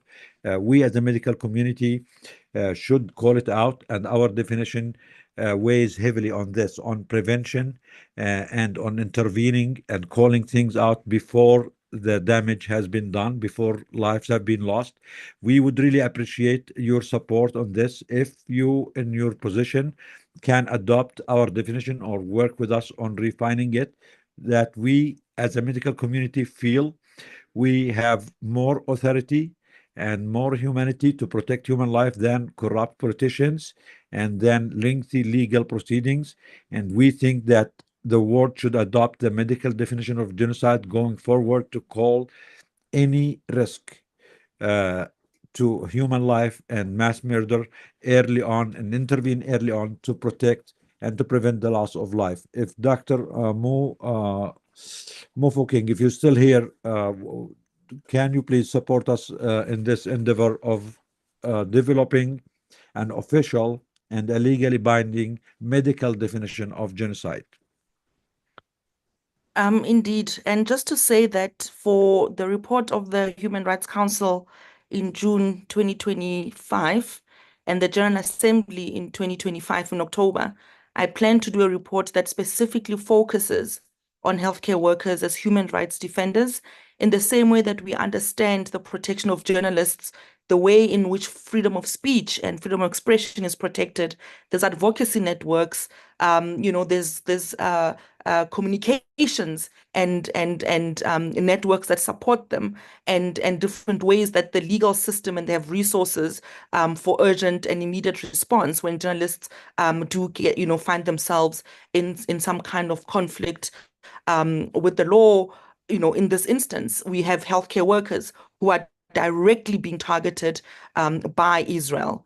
And so it's important for me, as part of that accountability framework, that justice framework, that reparative justice framework, and what does global solidarity look like? And so I absolutely commit to undertaking that incredible task. And Medicide, as one of my colleagues who's an independent expert has also given us that word, that didn't exist before this current escalation. So I think part of epistemic justice is to come up with new ways of framing and us taking back the voice and the story, and who gets to tell that story. And I think that is something that I can avail myself to. And in fact, I will drop a link to the public call for contributions that people can email me if they do have some suggestions in the ways in which this should be framed, because I hope that this particular report can also go a long way, not just bearing witness, but also being used literally as evidence to some of the ways in which healthcare workers are important as protectors, but also for the realization of the right to health, and that their own human rights need to be protected and promoted first as humans to be able to do the incredible work that we all do and take an oath to do. So thank you very much. And I take that quite humbly. Thank you. I will share the details. Thank you so much, Dr. Mofakeng. And just to your point about taking power from narrative, WHO has accepted readily that Palestinian doctors are not allowed on missions. And a lot of organizations have been repeating that, and we really did not accept that. And also, when the Jordanian doctor was arrested, a lot of organizations were just saying, oh, he did not follow the rules, without making clear that COGAT does not really follow the rules, and they have a very haphazard way of making things more difficult for Gaza. So thank you, everyone. I think we are at the end of this meeting. We appreciate everyone's patience. We hope that this was helpful and inspiring for us to keep going, to keep organizing, keep speaking, and not accepting the status quo. Genocide should never be a status quo. And we appreciate the multidisciplinary nature, and we will continue to work with all our speakers to bring our mission forward, which is ending genocide. Thank you, and take care, everyone. Thank you, everyone. And we're going to see you again next week. We have a weekly meeting, and thank you for being with us. If you have any suggestion, please share with us. And